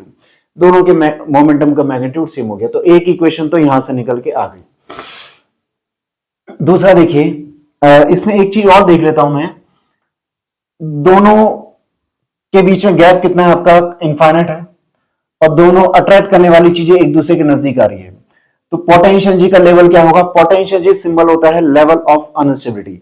दो अट्रैक्ट करने वाली चीजें अगर एक दूसरे से दूर हैं, तो इसका मतलब काफी ज्यादा अनस्टेबल है, और अगर दोनों एक दूसरे के पास आती हैं, तो इसका मतलब वो स्टेबिलिटी की दिशा में आगे बढ़ रही है। तो अनस्टेबिलिटी का लेवल हुआ कम, और ये अनस्टेबिलिटी की जितना कम होगा, यानी कि पोटेंशियल जी जितनी कम होगी, उतना ही क्या इंक्रीज कर जाएगा, काइनेटिक एनर्जी इंक्रीज कर जाएगी। तो इसके पास और इसके पास, दोनों के पास काइनेटिक एनर्जी आ जाएगी। तो एक बार बस मैं काइनेटिक एनर्जी का फॉर्मूला देख लेता हूं। काइनेटिक एनर्जी का फॉर्मूला होता था half M V square, half M V square. तो अगर मैं ऊपर नीचे m से मल्टीप्लाई डिवाइड कर दूं, दोनों ऊपर नीचे मल्टीप्लाई करूं, तो आप इसी काइनेटिक एनर्जी को क्या लिख सकते हैं, देखिए mv का स्क्वायर, यानी कि मोमेंटम का स्क्वायर अपॉन में 2m। तो मैं काइनेटिक एनर्जी को क्या यूज कर लूंगा, p square by 2m use कर सकते हैं। तो देखिए, एक का मोमेंटम m1v1, दूसरे का मोमेंटम कितना, m2v2, और दोनों ही किसके बराबर, दोनों को मान लीजिए दोनों p के बराबर है, ठीक है, दोनों का मोमेंटम सेम है, p है। तो यहां पे मैं लगाता हूं मैकेनिकल एनर्जी कंजर्वेशन। तो देख सकते हैं कि change in potential energy plus change in kinetic energy हमेशा किसके इक्वल होगी, 0 के। ये होता है मैकेनिकल एनर्जी कंजर्वेशन, कि पोटेंशियल एनर्जी में भी इंप्रूवमेंट और काइनेटिक एनर्जी में भी इंप्रूवमेंट, दोनों का इंप्रूवमेंट टोटल किसके इक्वल होना चाहिए, 0 के इक्वल होना चाहिए। यानी कि अगर एक वास्तव में इंप्रूव कर रहा है, तो दूसरे को नेगेटिवली इंप्रूव करना चाहिए, यानी कि वास्तव में वो कम होगा। तो देखिए पोटेंशियल एनर्जी में चेंज कितना, फाइनल माइनस इनिशियल। तो फाइनल कितनी है, दोनों के बीच में गैप कितना था, d। तो फाइनल एनर्जी हो गई माइनस का g m1 m2 by d। ये है फाइनल पोटेंशियल एनर्जी। माइनस आ जाते हैं इनिशियल में कितना था, g m1 m2 by infinite, यानी कि गैप कितना, इनफाइनाइट है, तो पोटेंशियल एनर्जी 0। अब आ जाता हूं मैं काइनेटिक एनर्जी पे। तो इसकी काइनेटिक एनर्जी कितनी, हाफ m1v1 स्क्वायर, तो हाफ m1v स्क्वायर। तो m1, एक मिनट यहां पे थोड़ा सा चेंज, m1v1 लिखना था, ये m1v1 इक्वल्स टू m2v2। तो इस काइनेटिक एनर्जी को मैं क्या लिख सकता हूं, या तो हाफ m1v1 स्क्वायर लिख सकता हूं, या फिर p स्क्वायर बाई 2m1 लिख सकता हूं। तो इसको मैं लिख देता हूं p स्क्वायर बाई 2m1। इसी टाइप से देखिए 2m1, दूसरे वाले की काइनेटिक एनर्जी कितनी हो जाएगी, p स्क्वायर अपॉन में 2m2। तो यहां पे इसको सॉल्व, एक मिनट यहां पे प्लस आना था भाई, प्लस आना था। काइनेटिक एनर्जी में चेंज कितना है, फाइनल काइनेटिक एनर्जी हो गई ये दोनों की मिला के, और इनिशियल में कितनी थी भाई, इनिशियल में तो कुछ थी नहीं, दोनों रेस्ट पे थे, तो इनिशियल में कितनी थी, 0, ठीक। तो ये हो गया काइनेटिक एनर्जी में चेंज, ये हो गया पोटेंशियल एनर्जी में चेंज, और दोनों का सम किसके इक्वल है, 0 के इक्वल है। तो आप देख सकते हैं ये माइनस जी m1m2/d को मैं इधर ले जाता हूं, ठीक है, इसको इधर लेके रहा हूं। तो यहां से देखिए p²/2 तो मैं ले लेता हूं कॉमन, इसको कॉमन ले लिया तो यहां से कितना आ जाएगा ब्रैकेट में 1/m1 प्लस 1/m2। एलसीएम ले लेता हूं, एलसीएम लूंगा तो कितना m1m2 और ऊपर आ जाएगा m1 प्लस m2। यहां पे इसको मैं इधर लेके जा रहा हूं तो ये कितना हो जाएगा g m1m2 अपॉन में d। तो इधर देखिए अगर मैं p² की बात करूं तो देखिए p कितना होगा, p² की बात कर लेते हैं एक बार। 2 इधर पहुंच गया तो ये हो गया 2g m1m2 का स्क्वायर हो गया, m1 स्क्वायर और m2 का भी स्क्वायर, ठीक है, m1 square m2 square upon में एक हो गया d और m1 प्लस m2 नीचे आ गया, m1 प्लस m2 नीचे आ गया, ठीक। तो अगर मैं ये p² है तो अगर मैं रूट करूंगा तो एक तो रूट आ गया ये, और क्योंकि यहां पे कौन था m1 स्क्वायर m2 स्क्वायर, तो इसका रूट करूंगा तो कितना आ जाएगा, इसका रूट करूंगा तो ये कितना आ जाएगा m1 m2। ये रूट से बाहर आ गया m1 square m2 square, root से बाहर आएंगे तो क्या बन जाएंगे m1 m2। तो इधर देखिए पहले इससे देखता हूं तो p इक्वल्स टू कितना था m1 v1, तो मैं p को क्या लिख सकता हूं m1 v1, m1 m1 cut तो v1 कितना हो जाएगा, देखिए इसको मैं रख रहा हूं m1 v1, m1 m1 cut तो v1 इक्वल्स टू कितना m2 रूट में 2g/d m1 प्लस m2, ये होगी एक इक्वेशन। इसी टाइप से देखिए मैं p की जगह क्या और लिख सकता था m2 v2 भी लिख सकता हूं, तो अगर मैं यहां पे m2 v2 लिखूंगा तो m2 और m2 कैंसिल आउट तो v2 कितना हो जाएगा, m2 v2 करा m2 m2 कैंसिल आउट सिर्फ m1 रह जाएगा, ये m1 रह गया और यहां पे ये हो गया 2g ब्रैकेट में d m1 प्लस m2। तो इस तरीके से देख सकते हैं v1 किसके ऊपर डिपेंड कर रहा है, m2 के ऊपर। यहां पे v1 हो गया m2 2g ये हो गया, और इसी टाइप से v2 देखिए कितना है आपका m1 इतना। तो कौन सा ऑप्शन करेक्ट होना चाहिए, ऑप्शन 3 करेक्ट होना चाहिए। यानी कि दोनों का देखिए मोमेंटम सेम होना चाहिए, मोमेंटम सेम होना है, यानी कि जो पार्टिकल सबसे ज्यादा हैवी होगा, जो पार्टिकल सबसे ज्यादा हैवी होगा, ये प्लेनेट का साइज अगर बड़ा है तो इसका मास ज्यादा है तो इसकी स्पीड क्या होगी, कम होगी। वही अगर इसका मास अगर कम है तो इसका मास कम है तो इसकी स्पीड क्या होगी, ज्यादा होगी। इसलिए कि आपका अर्थ के ऊपर जितने भी एस्ट्रॉइड्स आते हैं तो अर्थ का मास तो बहुत बड़ा, और एस्ट्रॉइड है, एस्ट्रॉइड जो आ रहा है वो कितना 10 किलोग्राम 20 किलोग्राम 100 किलो ऐसा मान लीजिए। तो दोनों एक दूसरे के ऊपर इक्वल एंड अपोजिट फोर्स लगा रहा है, लेकिन अर्थ के ऊपर अर्थ का मास इतना ज्यादा है तो उसके ऊपर फोर्स लगने से अर्थ के मोमेंटम में कोई खास चेंज आता नहीं है। वही वो जो एस्ट्रॉइड है उसका मोमेंटम बड़ा ही जोरदार होता है, इसलिए सारे जो होते हैं आपका एस्ट्रॉइड वो बहुत जोरदार स्पीड के साथ क्या करते हैं, उनकी स्पीड अच्छी खासी बढ़ जाती है। अगर अर्थ और एस्ट्रॉइड के बीच में मान लीजिए बोला जा रहा है, ऐसा प्रिडिक्शन किया गया कि एक एस्ट्रॉइड है जो अर्थ की तरफ बढ़ रहा है और गैप कितना है, अभी उनके बीच में गैप है 1 करोड़ किलोमीटर, ठीक। तो अभी उसकी स्पीड क्या होगी, काफी कम होगी। लेकिन जब वो अर्थ के ग्रेविटेशन फील्ड में धीरे धीरे और अंदर आएगा तो देखेंगे कि जब वो अर्थ के साथ स्ट्राइक करेगा, अर्थ के एटमॉस्फेयर में स्ट्राइक करेगा तो उसकी स्पीड बहुत ज्यादा बढ़ चुकी होगी। वही जो अर्थ की स्पीड है उसके अंदर कोई खास चेंज नहीं आएगा। तो सेम एक्सप्लेनेशन है, ये जो मैंने एक्सप्लेनेशन दिया एस्ट्रॉइड वाला उसको यही से समझा जा सकता है। तो देख सकते हैं v1 अगर m2 का मास, अगर m2 का मास क्या है आपका ज्यादा है, अगर इसका मास ज्यादा है तो किसकी स्पीड ज्यादा होगी, स्पीड इसकी ज्यादा होगी। अगर इसका मास ज्यादा है तो ये हल्का है, ये हल्का है तो इसमें v1 की स्पीड ज्यादा होगी। तो देख सकते हैं m2 अगर लार्ज है तो v1 क्या होगा, v1 भी लार्ज हो जाएगा, क्योंकि ये जो फैक्टर है अंडर रूट वाला फैक्टर, ये तो दोनों में क्या है आपका, दोनों तरफ कॉमन है। तो v2 किसके प्रोपोर्शनल m1 के और v1 किसके प्रोपोर्शनल है m2 के। दूसरी बात ये दोनों कहां जाके मीट करेंगे, तो दोनों का जो सेंटर ऑफ मास होगा, ठीक, अगर दोनों बराबर मास के हैं तो सेंटर मास क्या होगा, दोनों के जस्ट मिडिल में होगा, तो दोनों बिल्कुल मिडिल पे आके मिलेंगे। और अगर क्या आपका ये बहुत हैवी है, ये बहुत ही हल्का सा है, तो ये हैवी है तो सेंटर मास इसके नजदीक होगा, तो ये पूरे मोशन के दौरान थोड़ा सा शिफ्ट होगा, जबकि ये कुछ ज्यादा ही मूव करेगा। तो इन सब चीजों का हमें ध्यान रखना चाहिए।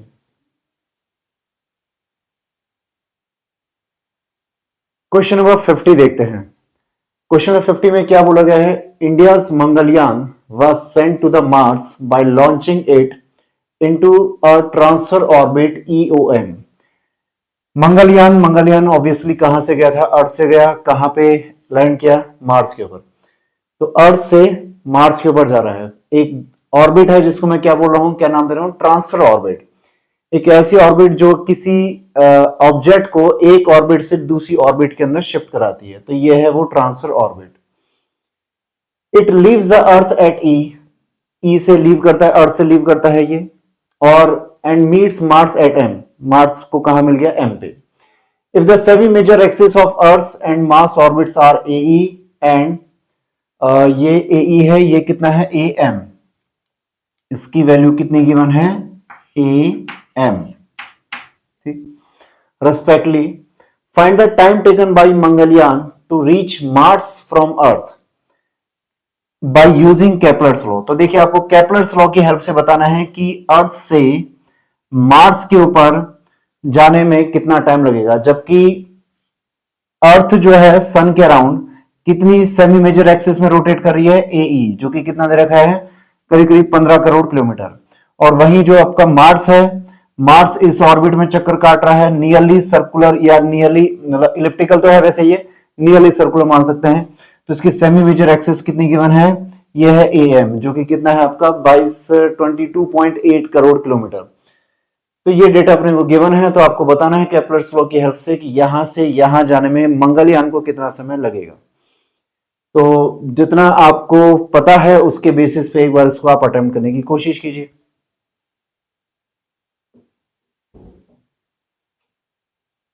चलो देखिए, यहां पर बोला गया है कि अर्थ से कहां जा रहा है? मार्स की तरफ। देखिए, जितने भी सैटेलाइट्स होते हैं, जब वो इंटरप्लैनेटरी मिशन पे जाते हैं, एक प्लेनेट से कहां? दूसरी प्लेनेट पे, तो ऐसे में इनको वेलोसिटी एक बार में ही यहां से दी जाती है। ठीक। इसकी स्पीड बढ़ाई, नियरली ये जैसे अर्थ के आसपास इलिप्टिकल ऑर्बिट के अंदर मोशन करता है, और फिर एक बार में इसको अच्छी खासी स्पीड दे दी जाती है। एक बार जब स्पीड दे दी गई तो अर्थ से ये काफी स्पीड से निकला, और निकलते ये क्या आपका बीच रास्ते के अंदर कहीं भी ऐसा नहीं है कि इंजन ऑन होगा। बीच रास्ते में इंजन ऑन नहीं होगा। ये प्योरली किसकी तरह बिहेव करेगा? एक प्लेनेट की तरह ही बिहेव करेगा। एक प्लेनेट में मुझे बताइए, उसकी स्पीड कोई कम ज्यादा होती है क्या? प्लेनेट की स्पीड कम ज्यादा नहीं होगी, उसके पास स्पीड बढ़ाने या घटाने का कोई ऑप्शन नहीं है। अगर होती भी है उसकी स्पीड, तो उसके पीछे सिंपल क्या रीजन है? जैसे ये मान लीजिए कि कोई इलिप्टिकल ऑर्बिट है और ये मान लीजिए सन है, तो ये मान लीजिए कोई प्लेनेट है, वो इस तरफ मूव कर रहा है, तो जैसे जैसे वो सन के नजदीक आ रहा है, तो उसके कारण से उसकी स्पीड बढ़ रही है। ठीक। सन के ग्रेविटेशन फोर्स के कारण से स्पीड बढ़ रही है। यहां पे स्पीड सबसे मैक्स पे होगी, और उसके बाद जैसे जैसे ये सन से दूर जाता है स्पीड कम होती है। लेकिन ये अपनी तरफ से कोई भी प्लेनेट स्पीड को कम ज्यादा नहीं कर सकता। इसी टाइप से ये जो सैटेलाइट है, या ये जो भी सैटेलाइट होगा, ये यहां से इसको छोड़ा जा रहा है, तो काफी स्पीड दे दी गई है। अब इसका इंजन ऑफ हो चुका है। अगले कई महीनों के लिए, चाहे कितना भी समय लगे, 8 महीने, 9 महीने, 10 महीने, इसका इंजन ऑफ ही रहेगा। तो अभी ये अर्थ की ऑर्बिट के ही पैरेलल से निकला, और करते ये कहां पे जाके एंटर कर गया? मार्स वाली ऑर्बिट के अंदर एंटर कर गया। ठीक। दूसरी बात, आप में से डायग्राम को देख के लगेगा, अच्छा ये जब ये यहां से यहां मूव कर रहा था, तो क्या अर्थ और मार्स यहीं पे प्रेजेंट थे? नहीं, अर्थ यहां कहीं थी जिस तक इसको छोड़ा है मंगलयान को, उस सब मार्स यहां कहीं रहा होगा, या यहां मान लीजिए। उसके बाद जैसे जैसे ये मंगलयान जा रहा है, तो मंगलयान तो यहां जा रहा है, और जबकि मार्स है वो अपने ही ऑर्बिट के अंदर मूव कर रहा है। तो जब ये मार्स यहां पहुंचता है, तब तक मंगलयान कहां पहुंच चुका है? मंगलयान भी यहीं कहीं पहुंच चुका है। तो दोनों के कोऑर्डिनेट्स क्या हो गए? अभी मंगलयान यहां पर, तो मार्स यहां पे, दोनों के कोऑर्डिनेट अलग अलग। और जब ये करते यहां पहुंचा, तो दोनों के कोऑर्डिनेट्स क्या हो गए? एक ही हो चुके हैं। ऐसे में अर्थ कहां पहुंचेगी?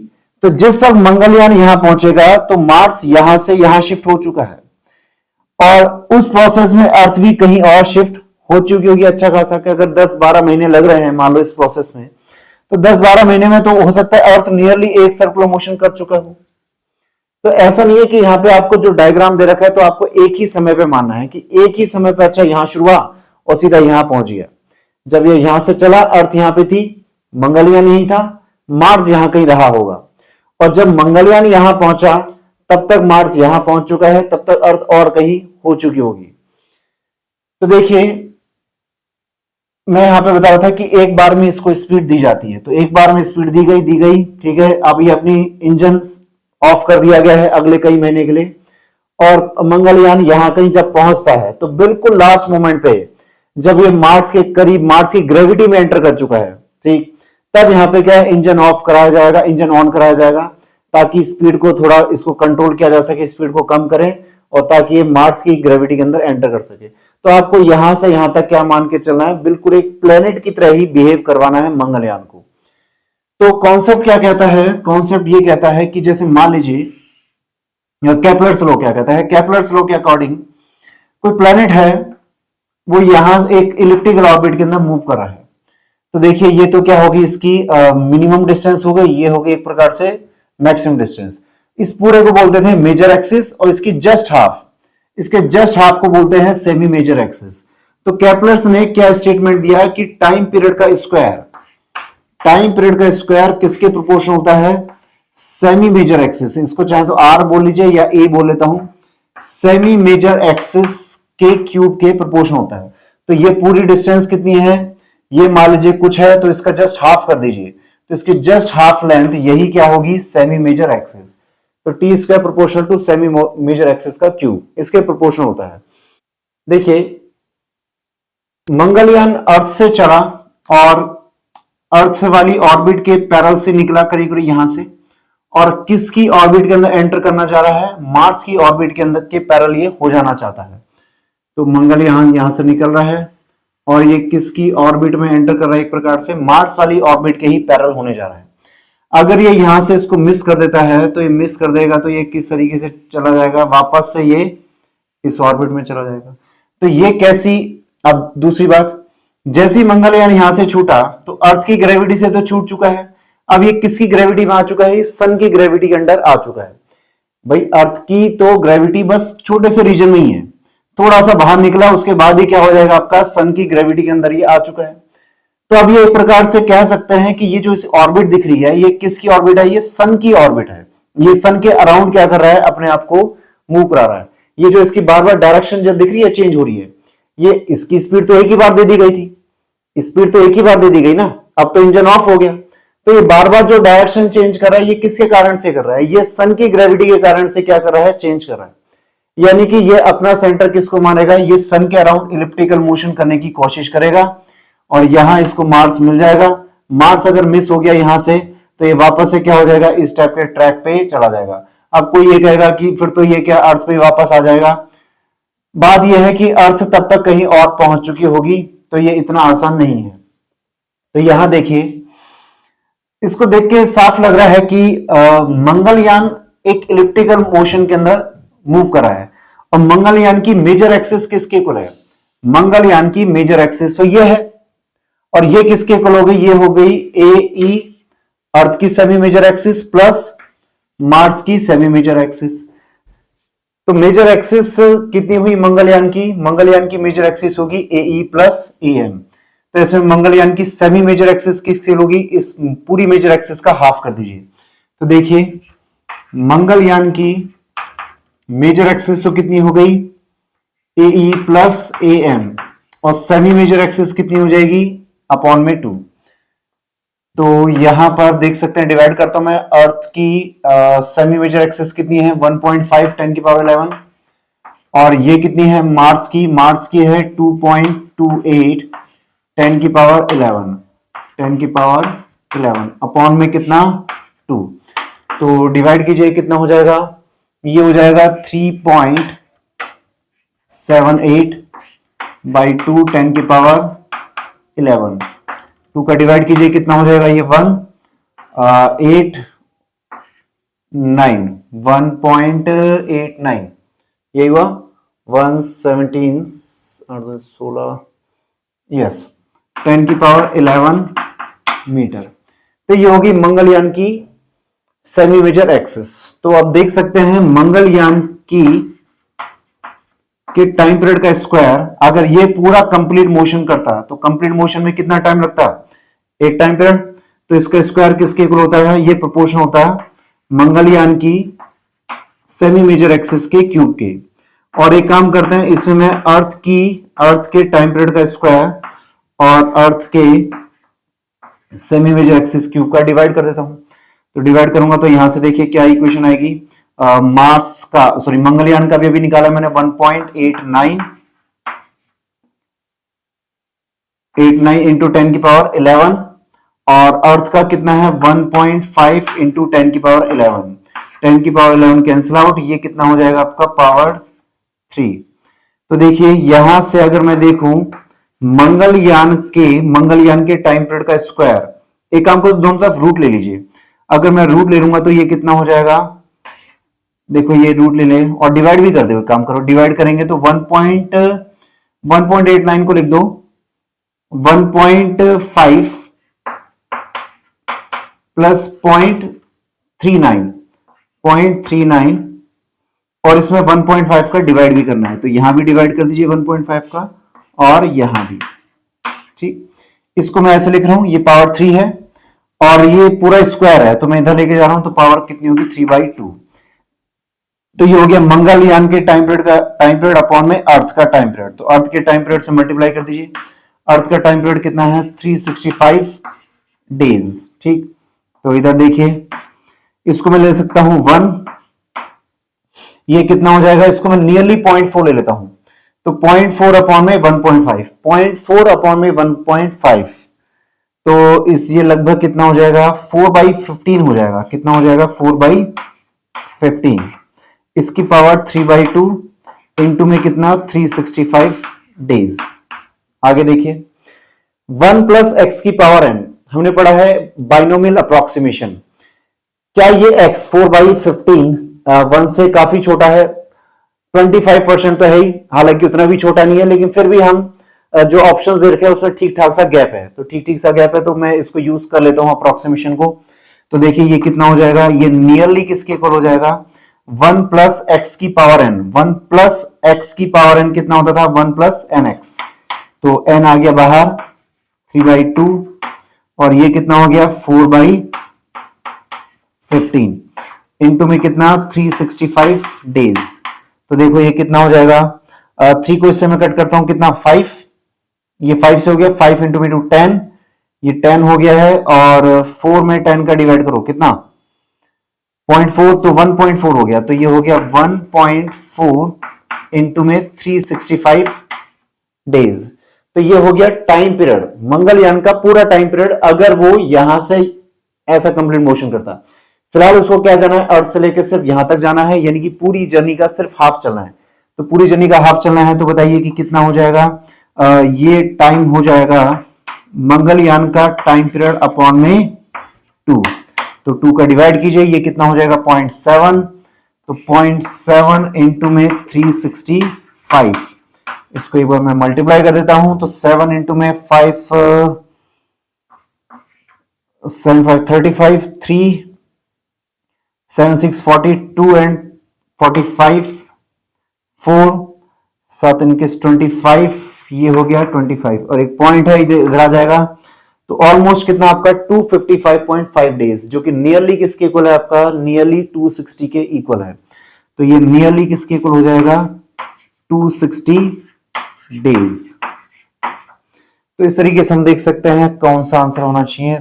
तीसरा आंसर काफी अच्छा क्वेश्चन था, केपलर्स लॉ की हेल्प से ही हमसे पूछा जा रहा है यहां से यहां जाने में कितना टाइम लगेगा। ये तो सिर्फ मंगलयान के लिए, किसी और के लिए है तो हम वो भी फाइंड आउट कर सकते हैं। किसी और भी कोई इंटरप्लैनेट मिशन है जिसको वीनस, अर्थ से कहां जाना है वीनस में जाना है, या अर्थ से कहां जाना है जुपिटर पे जाना है, तो इस कॉन्सेप्ट की हेल्प से हम भी एक अप्रोक्सीमेट टाइम फाइंड आउट कर सकते हैं। I hope previous year question की ग्रेविटेशन चैप्टर की सीरीज आपको बहुत पसंद आई होगी। अगर आपको ये वीडियो पसंद आया तो प्लीज चैनल को लाइक कीजिए, शेयर कीजिए, सब्सक्राइब कीजिए और बेल आइकन दबाना जो मत भूलना। इससे जब कभी नई वीडियो अपलोड होगी तो आप तक नोटिफिकेशन पहुंच जाएगा। Thank you so much.